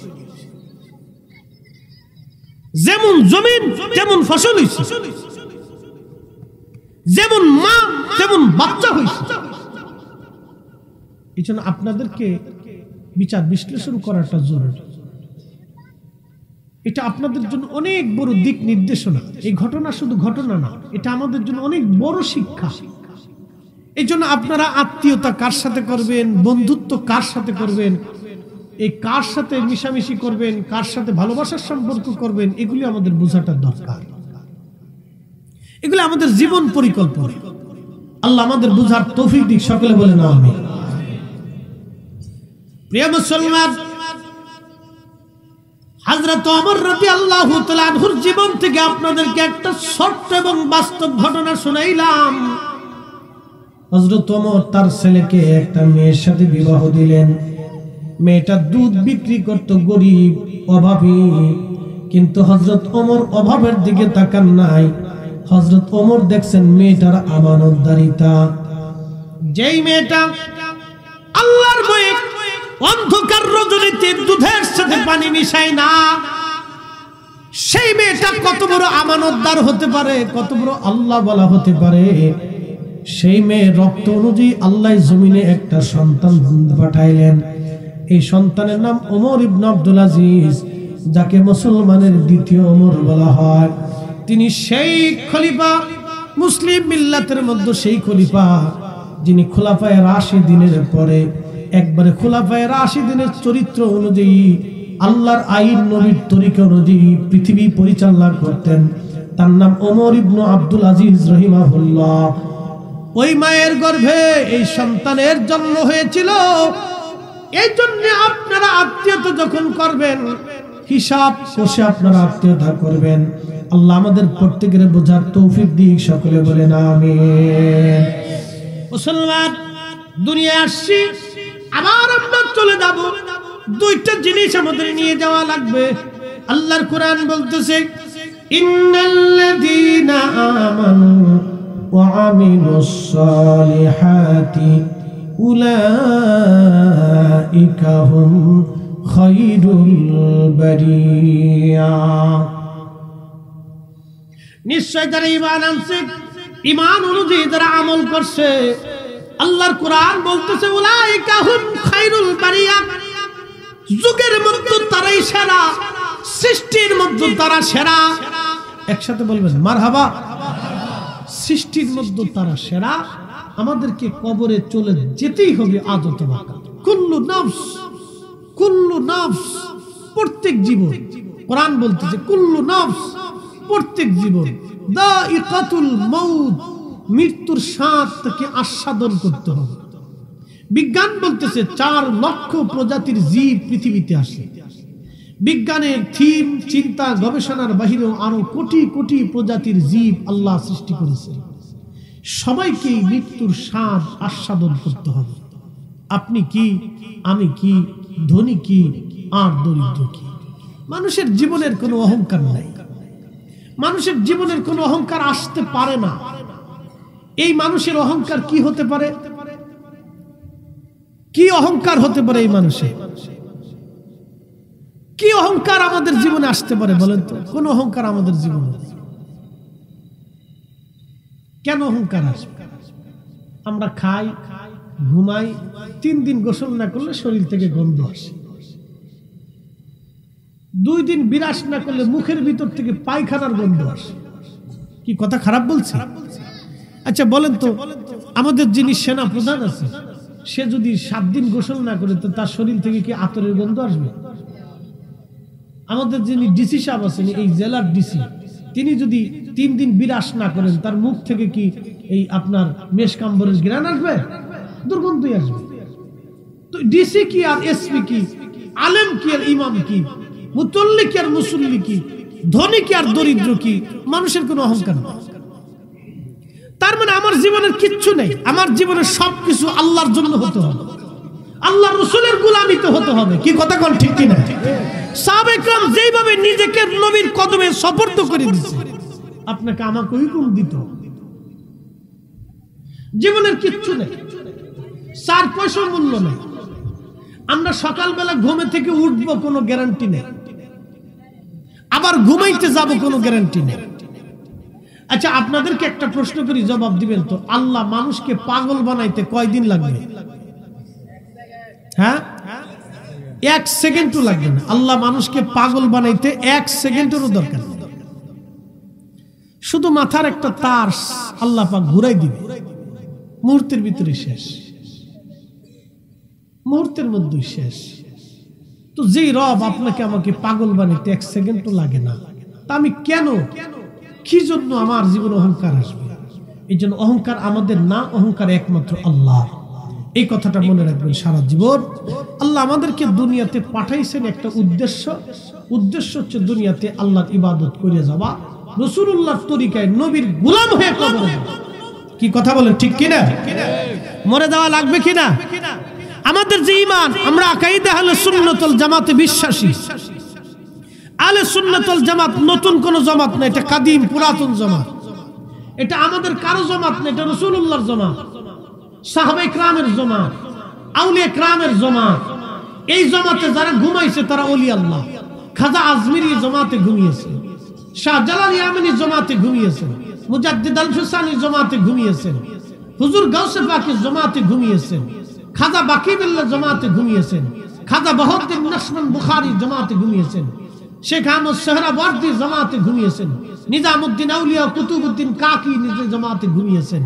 অসংখ্য উলামা, ফুদালা, নুজাবা, নুকাবা, আখের আব্দুল আউলিয়া, আতকিয়া, নুজাবা, নুকাবা, ওলি গাউস কুতুবরা এই জামাতে ঘুমিয়েছেন। আমরাও এই জামাতে ঘুমাইতে হবে। একটা কথা মনে রাখতে হবে, মরে যেহেতু যেতেই হবে, অতএব ঈমান নিয়ে কবরে যেতে হবে। কি কথা কোন ঠিক কিনা? ঈমান নিয়ে হকের উপরে থেকে, ইনসাফের উপরে থেকে আমাদেরকে কবরে যেতে হবে। এই কথাটা সব সময়ের জন্য আমরা খেয়াল করব। ভদ্রগাছা উত্তরপাড়া সমন ব্যাপারী বাড়ির যুব সংঘের উদ্যোগে আজকের মাহফিল 19 বছর ধরে চলমান। আমরা যেন দোয়া করি এই মাহফিলটা আরো দীর্ঘদিন, যুগের পর যুগ, বংশ পরস্পরের জন্য চালু থাকে। আর দ্বীনুন নসিহা, এই যে আজকে আমার কথা শুনছেন, এই 10 জন লোক যদি আমার কথা বাড়ি পর্যন্ত নিয়ে যায়, আল্লাহর কসম এই 10 জনের একজনও যদি একটা কথাও আমল করে, তো আশা করি আমাদের সবার জন্য নাজাতের জরিয়া হতে পারে। কি কথা কোন ঠিক কিনা? হতে পারে না? আপনারা যারা টাকা দিচ্ছেন, পয়সা দিচ্ছেন, সাহায্য করছেন, সহযোগিতা করছেন, কথা দিয়ে, বুদ্ধি দিয়ে, পরামর্শ দিয়ে, আমার এই যুবক ভাইদেরকে যারা সহযোগিতা করছেন, এলাকার সবাই মিলে, মুরব্বীরা মিলে, যুবকরা মিলে, মা বোনরা মিলে, আপনারা যে যে অবস্থান থেকে আপনারা সাহায্য করছেন, যেভাবে সহযোগিতা করছেন, এই একটা লোক যদি আমল করে, তাহলে আমাদের এই একটা টাকা, একটা পরামর্শ বৃথা যাবে না। বাপ, মানুষকে আল্লাহ ক্ষমা করে দেওয়ার উসিলা খুঁজে, আল্লাহ খুঁজে যে আমার বান্দারে কোন সিস্টেমে, কোন ওয়েতে, কোন পদ্ধতিতে আমার বান্দারে ক্ষমা করা যায় কিনা, এটা আল্লাহ খুঁজে। কিন্তু মানুষ শুধু গুনাহ করার জন্য তালাশ করে যে আমি কোন পদ্ধতিতে গুনাহ করতে পারি কিনা, এটা মানুষ তালাশ করে না। আমাদেরকে খুঁজতে হবে যে কোন পদ্ধতিতে আমরা ক্ষমা পাবো কিনা। ইয়া আইয়ুহাল্লাযীনা আমানুত্তাকুল্লাহ, ঈমানদার আমি আল্লাহকে ভয় করো, ওয়াবতাগু ইলাইহিল ওয়াসিলা, এবং আমাকে পাওয়ার জন্য, আমাকে খুশি করার জন্য, আমি আল্লাহকে রাজি করার জন্য তোমরা মাধ্যম খুঁজতে থাকো, উসিলা তালাশ করতে থাকো।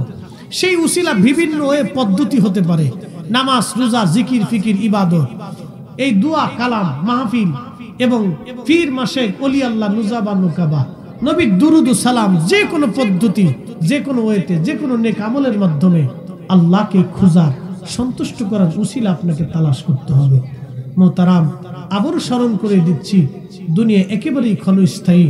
আমরা অবশ্যই কবরে চলে যাব, থাকার আর কোনো সুযোগ নাই। ও তোর পিছে পিছে ঘুরছে সমন, ও তোর পিছে পিছে ঘুরছে সমন, কোন দিন জানি তোর হয় সমন জারি। দেখ না মন ঝাঁক মারিয়ে দুনিয়াদারি, ভাই বন্ধু আপন জনা সঙ্গে তোমার কেউ যাবে না রে। ও তোর খালি হাতে একা পথে, ও তোর খালি হাতে একা পথে যাইতে হবে মন বেরি। দেখ না মন ঝাঁক মারিয়ে দুনিয়াদারি। মোহতারাম উপস্থিতি, সময়ের স্বল্পতা, দূরের যাত্রা, আমাকে আরেকটা জায়গায় একটু যেতে হবে, যার কারণে সময় আমি একবারে বেশি দিতে পারবো না। আমার ভাই আসছেন, তিনি আপনাদের সামনে দীর্ঘ সময় আলোচনা করবেন। আমাদের অত্যন্ত প্রিয় ভাজন ব্যক্তি, সুন্নি জামাতের আমাদের অলংকার, সুন্নি মিল্লাতের অলংকার, আমার ভাই আল্লামা মুফতি গিয়াসউদ্দিন আত-তাহিরি সাহেব। আল্লাহ যেন ভাইকে কবুল করেন, সকলে বলেন আমিন।